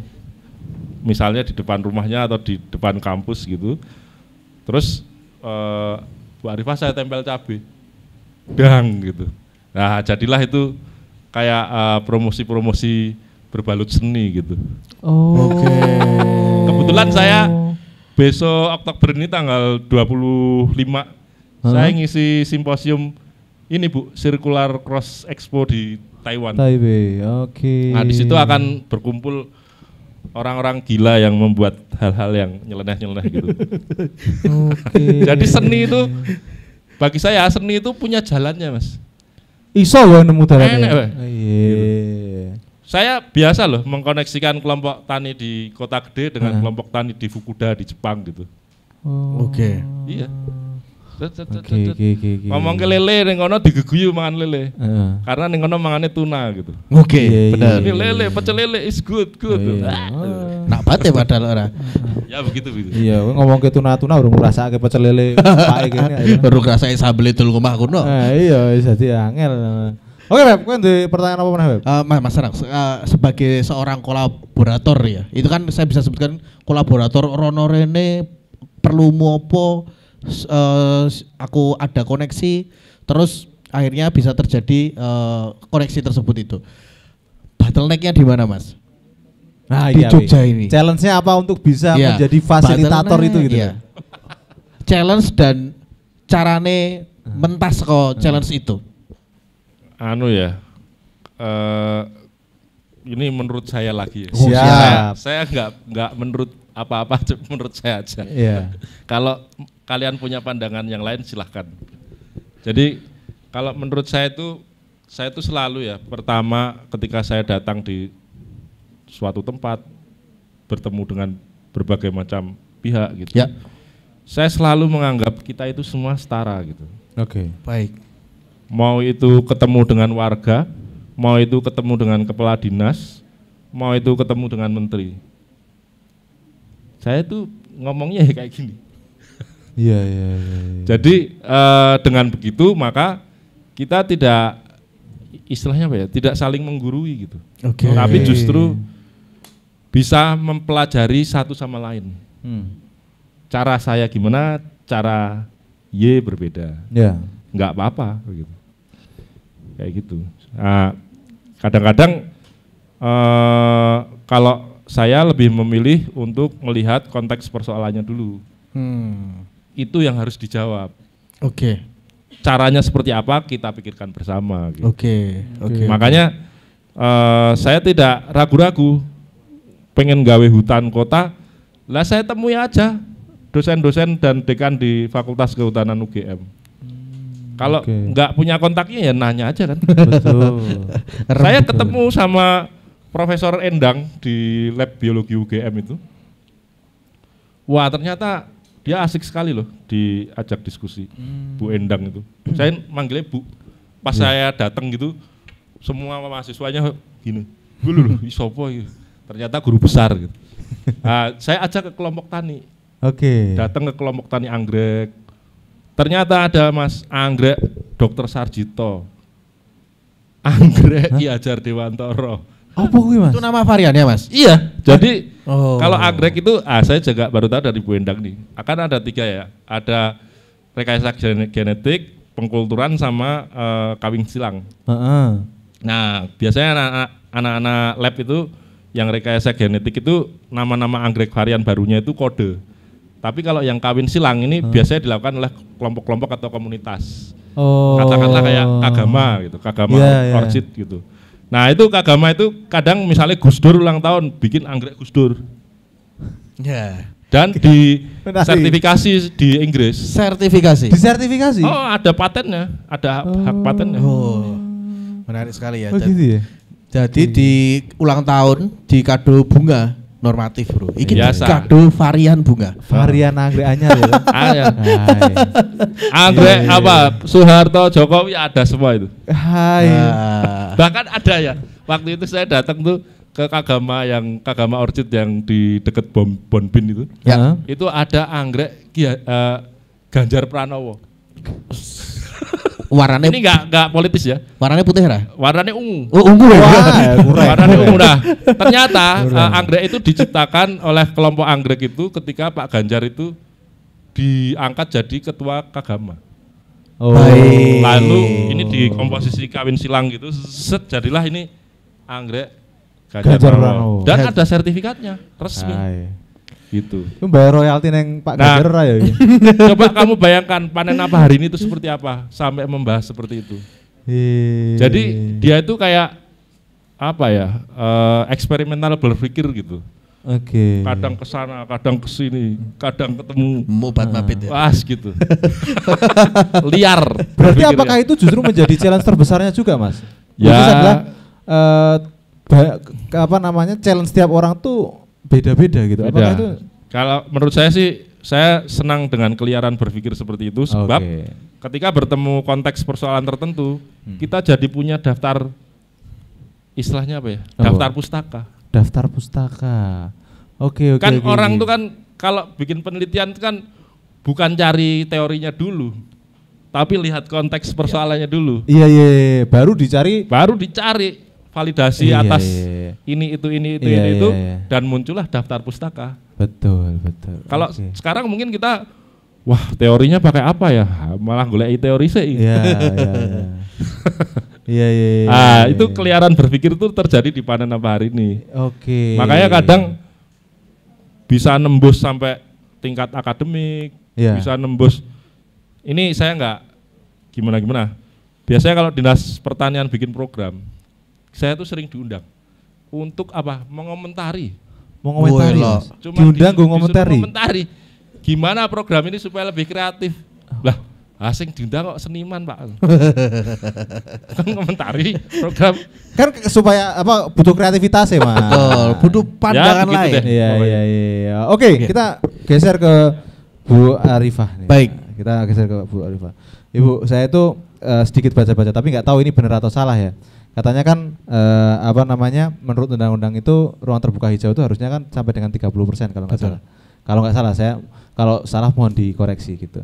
Dan saya cari beberapa referensi itu Jogja itu katanya masih di angka 23%. 23%. Iya. Dari undang-undang 30%. Harusnya 30%. Oke. Gitu. Tapi nggak tahu kalau benar Bu, kalau benar memang Jogja itu masih kurang gitu.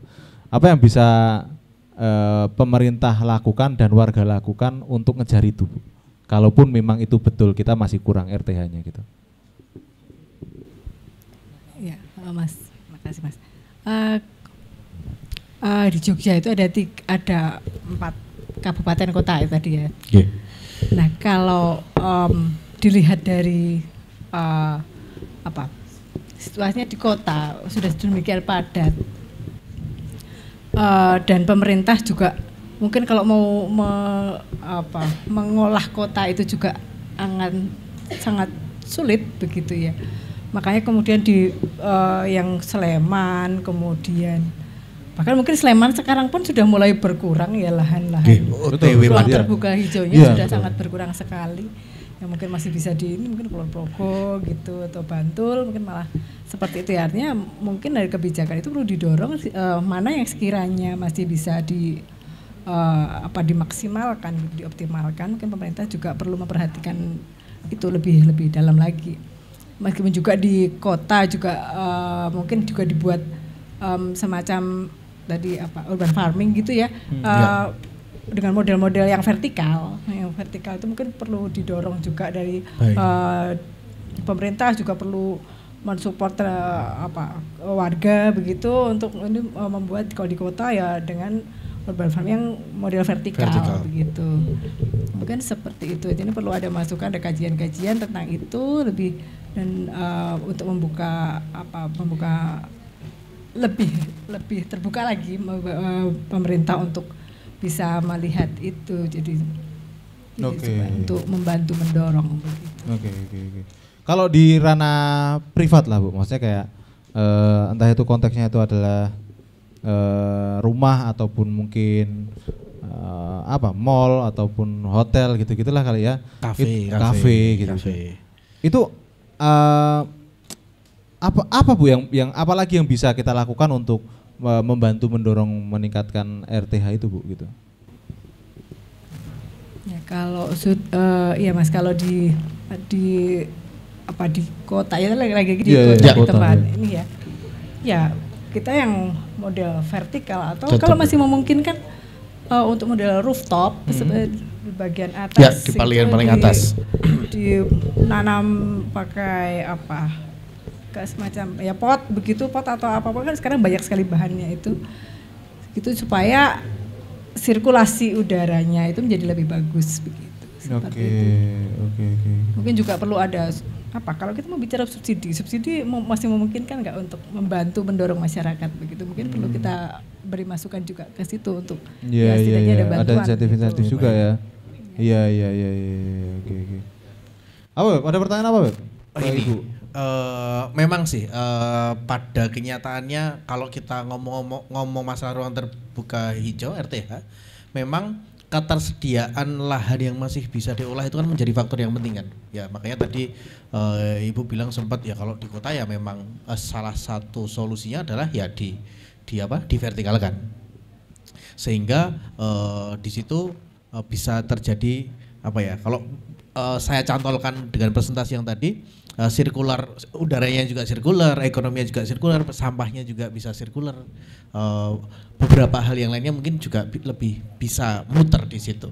Kalau menurut Ibu, Jogja itu sudah seberapa sirkular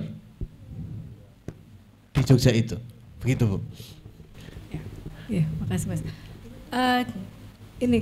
Jogja seberapa sirkular? Jadi kita lihat dari beberapa waktu yang lalu ada sampah yang bertumpuk-tumpuk sebegitunya ya. Iya. Pengelolaan untuk itu saja masih belum sirkular gitu. Baik. Dari situ saja belum.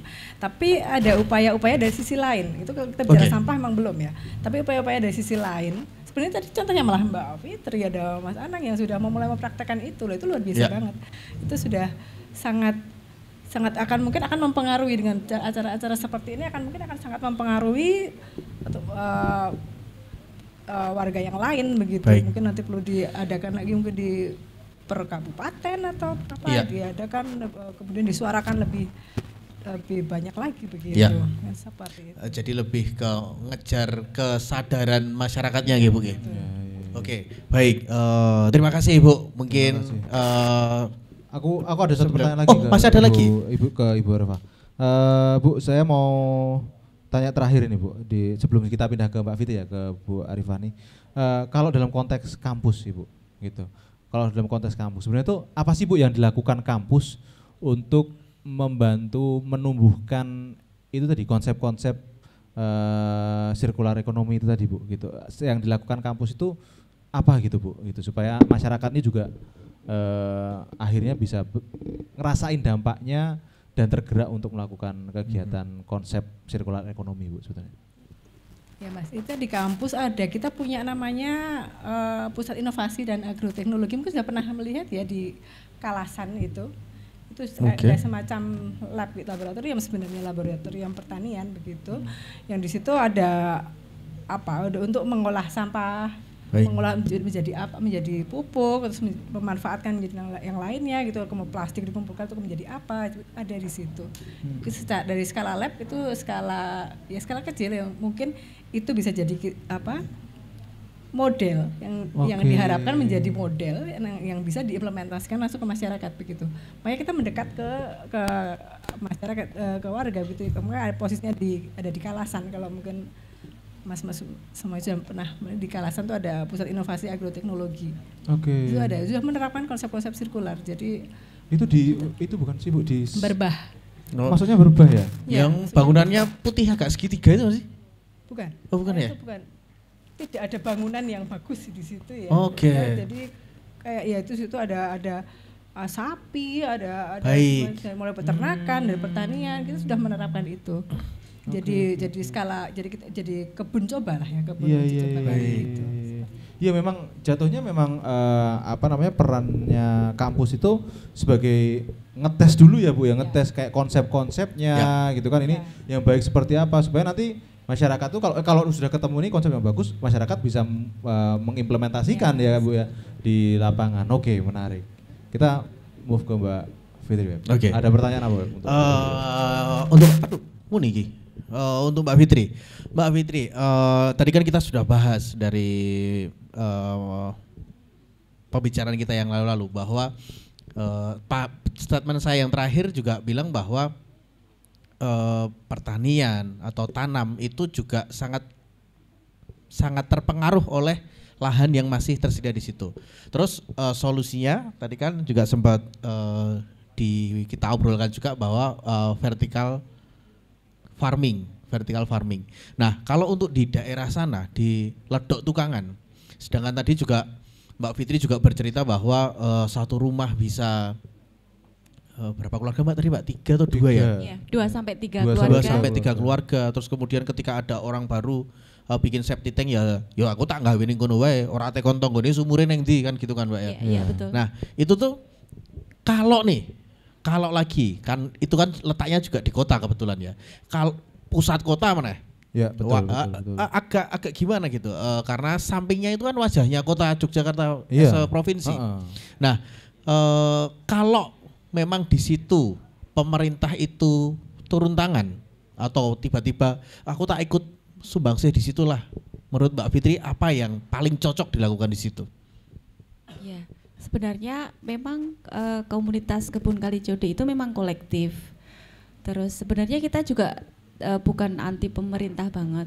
Baik. Sebenarnya kita terbuka dengan siapa saja, baik komunitas dari teman-teman akademisi atau universitas kayak gitu. Jadi asalkan itu sesuai dengan kebutuhan kami. Contoh misalkan. Apa itu Mbak misalkan? Contohnya kalau misalkan di tempat kita itu kan memang bertanam memang dari kesadaran dan kebutuhan kita kayak gitu. Tapi misalkan dari pemerintah itu mempunyai program, saya kurang begitu paham, misalkan satu program itu nanti sudah difasilitasi misalkan 10 kilo polybag kayak gitu. Terus misalkan nanti dikasih 1000 keret tanaman kayak gitu. Nah, itu belum bisa diterapkan untuk kita karena kita juga masih belajar bicara tentang bagaimana kita mengelola sampah secara mandiri kayak gitu. Ya, terus kalau misalkan kita dikasih tiba-tiba 5 keret bibit kayak gitu, tempat kita itu enggak ada. Ya, jadi kita menyesuaikan dan menerima apa sesuai kebutuhan kita. Misalkan hari ini kita kebutuhannya itu air bersih karena dari dulu belum tuntas-tuntas kayak gitu. Jadi memang kolektif itu terus terang kita segala upaya itu kita coba. Jadi kita mencoba untuk open volunteer dan kita mencoba merangkul teman-teman akademisi atau mahasiswa yang di bidangnya kayak gitu. Jadi kita mencoba untuk mewujudkan apa yang sesuai kebutuhan di tempat kita. Jadi dengan senang hati ketika pemerintah turun untuk memberikan, katakanlah seharusnya memang udah terlihat ya kebutuhan di tempat kita itu apa. Ya, jadi saya pikir kita perlu atau kita mempunyai hak untuk mendapatkan air yang layak untuk kita konsumsi. Jadi intinya ya kita tidak tertutup gitu ya Mbak ya tentang sama pemerintah. Cuman kalau mbok mbok nganu iya. Mungkin ada teman-teman mau tanya lagi nih. Mumpung any question? No, thank you. Pertanyaan terakhir nih. Kalau tidak nanti kita akan ada satu pertanyaan yang sama untuk ketiga narasumber kita. Belum, aku kan belum ngasih pertanyaan ke Mbak Fitri. Oh iya, aku belum. Ada dulu kan nih? Apa? Oh iya, ada yang mau tanya? Iya dong, saya menunggu loh pada teman-teman semua itu yang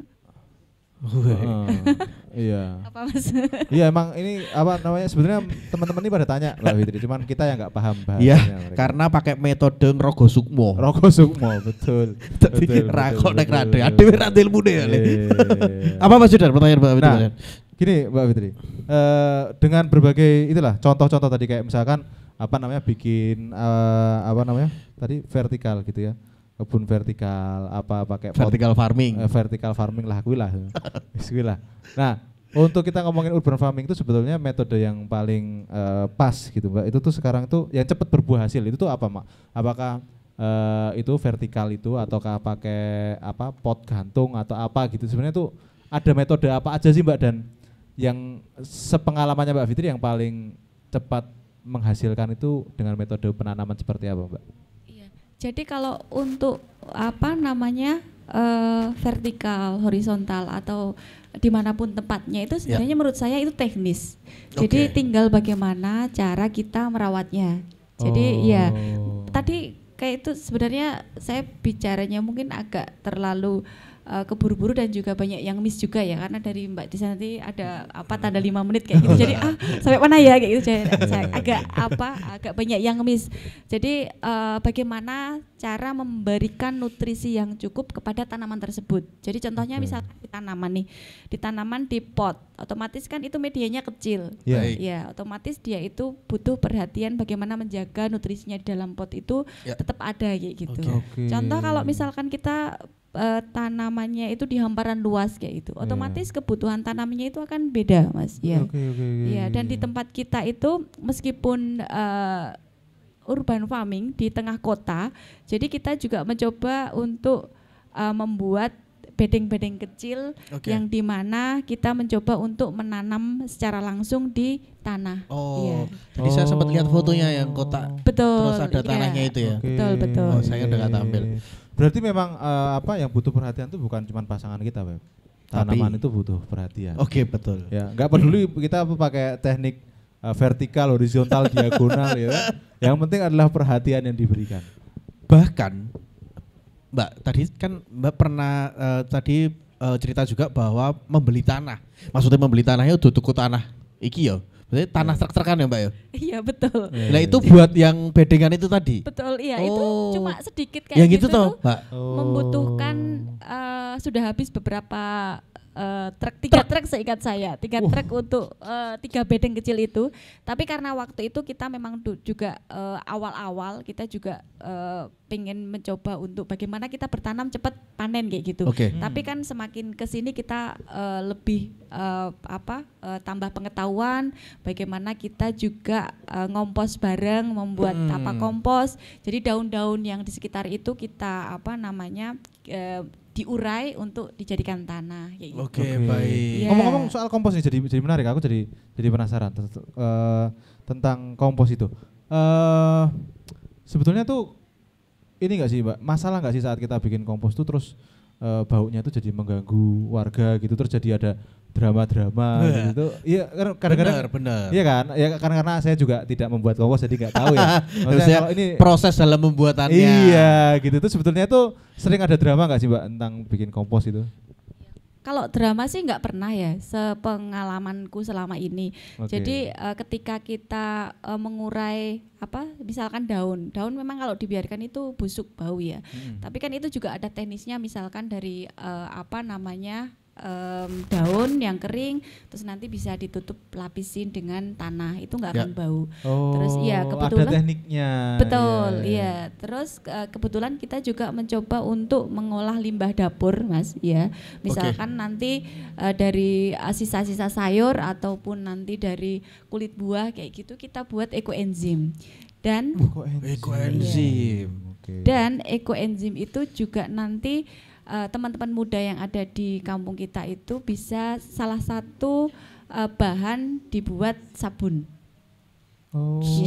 Sabun? Iya, buat sabun mandi, saya buat baru tahu ini sabun cuci tangan kayak gitu. Dari sampah domestik ya? Sampah apa Mbak tadi? Sampah dapur, limbah sampah dapur ya? Iya. Ini namanya sirkular ekonomi, Bro. Mupeng iki. Iya, gitu ya. Jadi memang itu kalau bikin kompos ataupun proses lainnya tuh ada tekniknya ya, Mbak, supaya tidak mengganggu lingkungan juga istilah gitu ya. Betul, iya. Kamu ada pertanyaan lagi nggak? Ini sih. Kok iso dadi sabun ya? Siapa ya? Nggak ngerti aku. Itu kok sabun, Mbak? Besok melu workshopnya Mbak Fitri. Besok kita jalan aja ya. Boleh, siap. Kita tunggu. Maksudnya kita main ke sana, Mbak. Iya. Ini kesempatan terakhir, guys. Ada yang mau tanya nggak? Wah, iki ono iki. Wah, apa tak Ditnas Mas, monggo maju ke depan, Mas. Perkenalan dan pertanyaannya.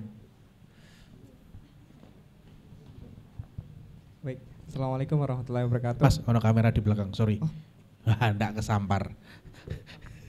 Oke, Assalamualaikum warahmatullahi wabarakatuh. Waalaikumsalam. Baik, terima kasih atas kesempatannya teman-teman dan narasumber yang ada di depan.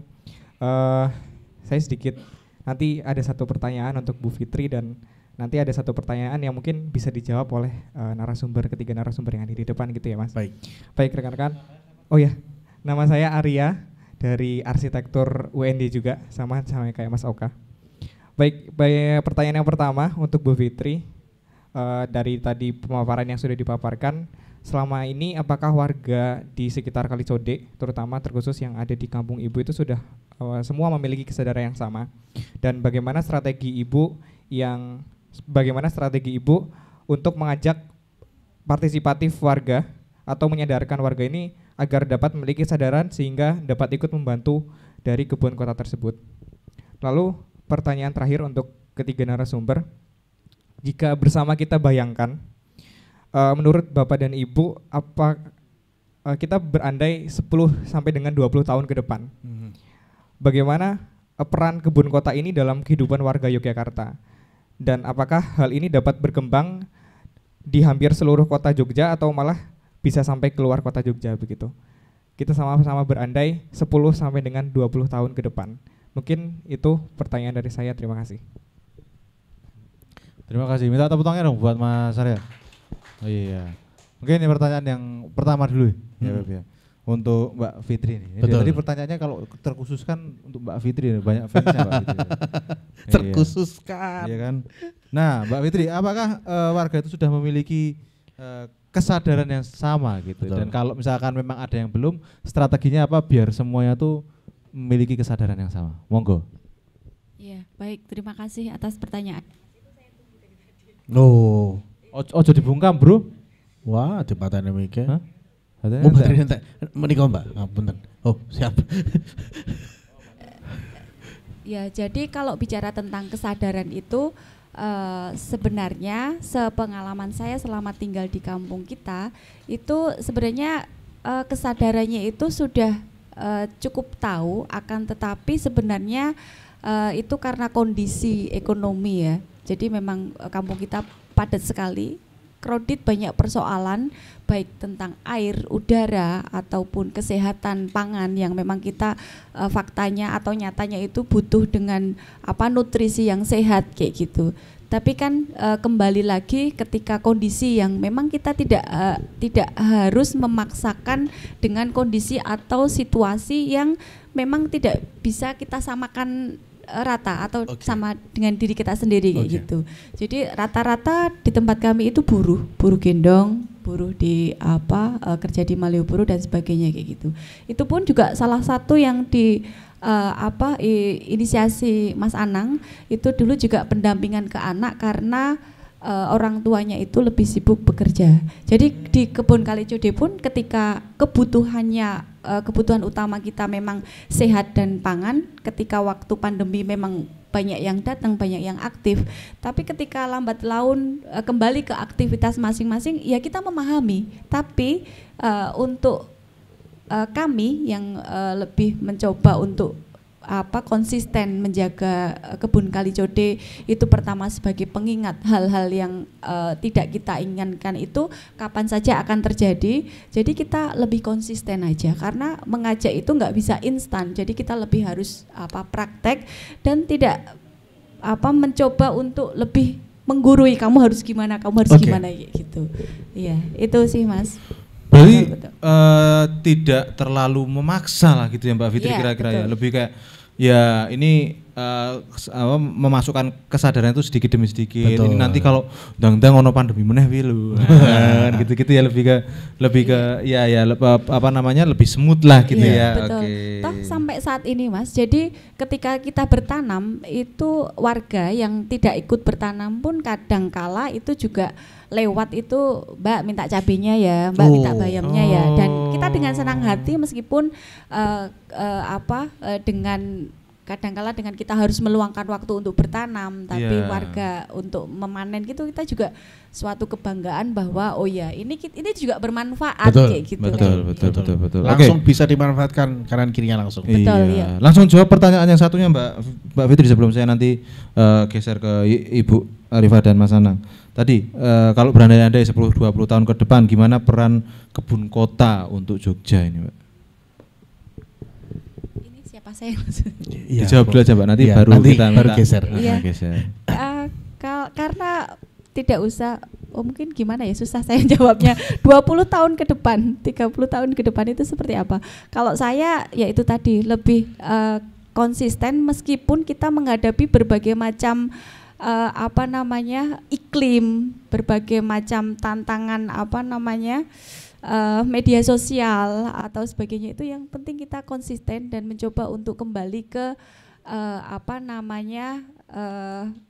bahasanya kita kembali selalu memperbaiki. Kalau saya mau bilang ke organik, kita juga masih belajar terus terang, jadi mencoba untuk konsisten bagaimana selalu memperbaiki terus, baik dari segi kembali untuk mengelola sampah secara mandiri, baik kita mencoba untuk bertanam secara mandiri dengan cara yang lebih ramah lingkungan, dan mencoba untuk mengkonsumsi atau makanan yang dari apa yang kita tanam. Mungkin dari sedikit itu yang harus sering kita praktekkan, dan saya itu senang sekali ketika bicara dengan teman-teman muda, karena sebenarnya ide-idenya itu memang kita sering dapatkan secara tidak langsung ketika teman-teman main di tempat kita kayak gitu. Oke. Berarti ini 10-20 tahun ke depan kita harus tetap belajar, memperbaiki, ya kan, dan terus bertumbuh kayak gitu. Wis, enak toh. Dan kita era perlu tekan 20 tahun, mulai ini saka saiki. Yoi, karena 20 tahun itu tidak akan terjadi kalau tidak ada hari ini. Yes. Kok Mas dadi kowe narasumber saiki. Yoi. Kita ke Bu Arifa sekarang. Ibu, pertanyaannya sama, Bu. Kalau kita berandai-andai 10-20 tahun ke depan, kira-kira gimana peran kebun kota untuk kota Jogja sendiri, Bu? Iya Mas, makasih. 10 tahun ke depan tentu penduduknya akan bertambah banyak. Jelas itu ya, penduduk semakin banyak, kemudian juga lahan akan semakin berkurang. Semua orang mungkin kalau sekarang bertumbuhnya mereka tinggalnya masih horizontal, 10-20 tahun ke depan mungkin sudah akan vertikal. Betul. Gitu. Semakin vertikal mungkin Jogja sudah tidak lagi 8 lantai, ada yang ada 9 lantai dan seterusnya begitu. Itu tentu akan membutuh adaptasi dari semua warga, dari kita semua perlu adaptasi dan juga berpikir terus-menerus regeneratif, secara terus-menerus untuk bagaimana caranya kita bisa mendapatkan, tentu kita akan pengen kembali ke alam gitu ya. Yang kita inginkan adalah kita menghirup udara segar, kita bisa melihat hijau-hijauan, seperti itu. Dan meskipun itu akan semakin langka, tentu kita juga akan terus berpikir bagaimana caranya supaya tanaman-tanaman itu akan selalu diadakan seperti selalu kita suarakan, kita selalu perjuangkan bagaimana kita harus menanam, harus ada tanaman hijau di mana-mana. Kita mulai dari rumah bagaimana, meskipun rumah kita terbatas gitu ya, bagaimanapun supaya ada tanaman hijau di situ. Tidak hanya yang imitasi, mungkin itu yang perlu kita lakukan. Gini Jod, di beberapa negara tetangga kita di ASEAN ya, Singapura, Hong Kong gitu-gitu. Itu Hong Kong kenapa lebih ASEAN? Hong Kong kenapa ASEAN? Geografine elek. Ya sorry. Itu kan tadi yang diceritakan, vertikal lagi ngawu-ngawu Pak. Iya sih, betul. Vertikal, hunian vertikalnya gitu. Iya.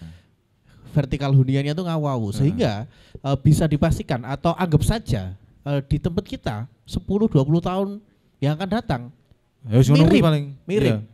Betul. Tetapi kita sebagai orang yang masih butuh dan suka melihat hijau-hijauan dan bahkan memerlukan hijau-hijauan, itu sesuk berarti 10-20 tahun meneh kuwi mbuh piye carane dhewe ini Pak, kreatif untuk tetap menanam dan bisa merasakan tumbuhan-tumbuhan tersebut.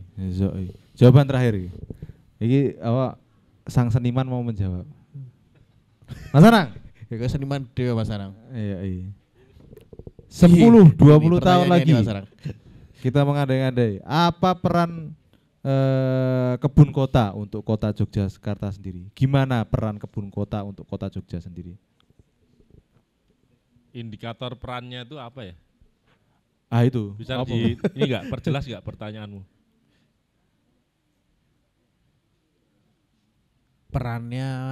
Perannya buat apa gitu loh. Peran apa? Peran ubud apa peran perang. Lah ya untuk apanya? Untuk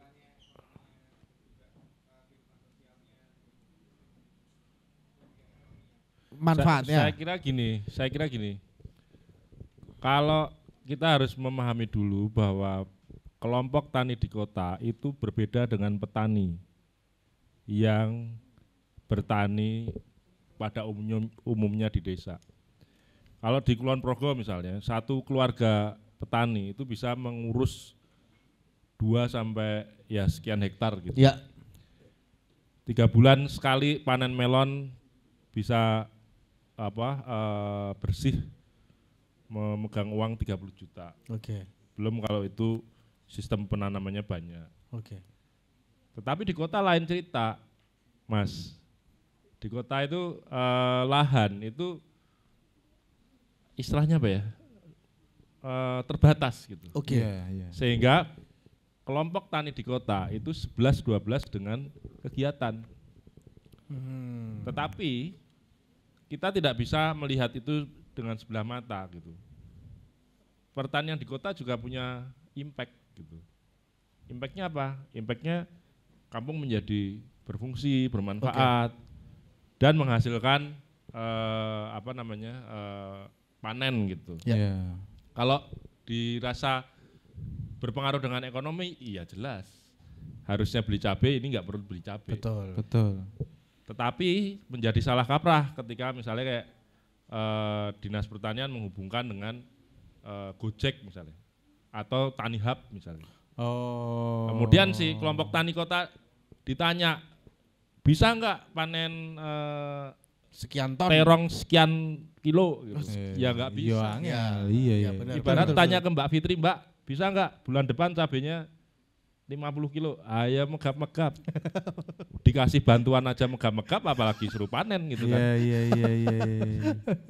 Itu kenapa aku tanya tadi indikatornya apa gitu. Sehingga kebermanfaatan itu lain cerita ya. Kebermanfaatan itu banyak hal gitu. Panen apa hari ini menemani kelompok-kelompok tani secara swadaya dari 2020 hingga hari ini gitu. Saya itu mungkin udah menemani kali dari TK sampai profesor untuk bertemu dengan kelompok-kelompok. Artinya apa? Kebermanfaatannya itu tidak hanya dalam konteks ring 1 pertaniannya, tapi juga bahkan kalian juga bisa lulus gara-gara kelompok tani nantinya, gitu. Sehingga ke depan seperti apa itu jawaban saya nggak perlu 20 tahun, 10 tahun lagi gitu. Hari ini juga sudah bergeliat gitu. Nah, ke depan seperti apa? Mungkin jawabannya ada pada diri kita sendiri. Seberapa jauh kita akan mengkoneksikan diri kita ke ruang sosial yang dalam konteks pertanian kota itu. Kita mau andil sejauh apa ya Mas? Iya. Ngono kuwi lho, jawabannya kuwi. Oke, ini menarik ya. Jadi justru akan dilihatnya tuh kayak ya awake dhewe meh ngopo iki? Iya bener. Adewe ameh kayak sumbang sih opo iki? Iya, betul. Saling terhubung. Iya. Memanfaatkan satu sama lain dengan tanda kutip yang positif ya. Betul. Gotong royong itu kan itu ya. Betul. Kowe kan radoyan singkong to, Beb? Singkongmu gua aku, engko kowe tak kei cabeku. Bener. Ngono kuwi contohnya ya Mas ya. Iya gitu. Cuma kok barter. Kayak misalnya gini, saya pengen cerita sedikit persoalan tentang sisa food waste itu loh. Iya. Apa makanan sisa gitu. Iya. Wah, kita kan berbusa-busa ya memikirkan solusinya apa ini. Inovasinya bagaimana nih? Wah, sampai gini-gini. Tapi sejatinya kita lupa. Kita itu udah jauh dengan binatang seperti ayam apa gitu. Nek pitik mlebu ning pekarangane awak dhewe. Oh, digusah. Padahal kedai kebun ini, tanya Mbak Reni itu, memelihara ayam 4 di bawah itu. Limbah makanan di restoran itu hilang. Kedai kebun nih. Restoran. Hanya memelihara segelintir ayam. Iya sih. Setuju aku Mas. Tidak perlu ndaki-ndaki menginovasi ini itu ayam men gitu. Ya. Nah, tapi kan kita sekarang udah jauh ya. Lahan terbatas, duwe wit gede we dikon negor karena dedaunan itu dikira sampah. Iya, reget. Kita masih melihat daun itu sampah gitu. Iya sih. Halo kan gitu. Diobong kok Soto. Nah, gitu. Ya, gitu. Cara berpikir itu penting. Iya. Bagaimana melihat sesuatu itu dipengaruhi oleh cara berpikir diri kita sendiri Iya dalam sih. melihat itu. Pari dengan Forum Arsitektur Kampung Kolaboratif itu saat ini sedang menguji coba. Kami membuat pagar yang difungsikan secara multifungsi. Pagar ini gedenya segini, Oke. tingginya mungkin semeteran gitu, dibikin 2 lantai. Di dalamnya kita pakai untuk kandang ayam. Oh. Itu adalah ide untuk rumah-rumah yang tidak memiliki halaman yang luas. Iya. Tapi kan setiap rumah pasti butuh pagar. Butuh pagar. Betul. Pagar, batas. Ini kayak saya cerita ini, saya tidak takut kalau idenya dicontoh. Justru kalau dicontoh itu bagus. Iya. Silakan dicontoh di lebih bagus mungkin. Gitu. Oh iya. Pagar dipakai untuk rumah kompos, dedaunan gitu. Oke. Di bawahnya dikasih laci gitu. Iya. Tapi itu pagar gitu. Tidak mengurangi estetika, Bro. Ya. Tetap cantik, Bro. Dan tetap berfungsi, malah nambah fungsi. Nah, kira-kira seperti itu. Bahwa 10 tahun lagi seperti apa, 20 tahun lagi seperti apa, tergantung kitanya. Iya. Mau membuatnya seperti apa. Iya. Saya sepakat Mas, karena di samping singkong sing tak tandur ki mau. Iya, sing rampok pangan itu. Iya. Saya juga pelihara ayam Mas. Pelihara ayam. Dulu awalnya 2. Itu memang benar, kafe aja habis itu sampah. Apalagi rumah, saya di rumah cuma bertiga, saya, istri saya sama saya. Itu 3 habis. Saiki PTA dadi 15. Dadi ndak tuku pakan aku, Mas. Soalnya ora tak dol. Karena di kedai kebun malah dapat bonus telur. Betul, Mas. Dipakai. Betul. Masak. Betul. Ya walaupun enggak utama tapi iso lah tak masak. Iya. Tidak usah jauh-jauh daki-daki mikirin inovasi. Dekatkan diri aja dengan alam lah ya, ekosistem relasi ya. Oke. Iki aku jane sing pengen ngobrol akeh, Beb. Wah, karo Mas Anang iku baleni sesuk dolan. Tapi iki ternyata kita sudah overtime. Ternyata kita udah overtime lama banget. Iya kan. Jadi saya lagi terima kasih Mas Anang, Ibu Arifa, Bu Fitri sudah mampir ke Sarasehan Warga. Ya kan? Sarasehan Warga. Kita besok ada lagi Sarasehan Warga. Besok dimulai jam berapa, besok Pak Yudan? Jam 9 ya? Jam 10. Jam 10. Besok kita mulai jam 10 Sarasehan Warganya. Ya, kalau nggak salah besok membahas yang lebih apik lah pokoknya. Lebih apik lah. Oh, besok tata kota. Tata kota. Oke. Ini menunjukkan bahwa kepedulian kita terhadap Kota Yogyakarta. Yoi. Gitu. Ya, tapi jangan apa namanya? Ya pokoknya apik-apik lah. Tapi pokoknya oke lah besok teko meneh wae. Aku kali apa bahasannya. Oke Mas, kita harus menyudahi sesi malam hari ini. Ya. Kita tutup dengan panitia jadi foto bersama. Oke. Kita kembalikan ke MC dulu. Kurang lebihnya mohon maaf. Ya kan, saya Yudan, saya Anang Webi Kurniawan. Ya, dari Traps. Saya berarti. Iya, terima kasih, kurang lebihnya mohon maaf. Wassalamualaikum warahmatullahi wabarakatuh.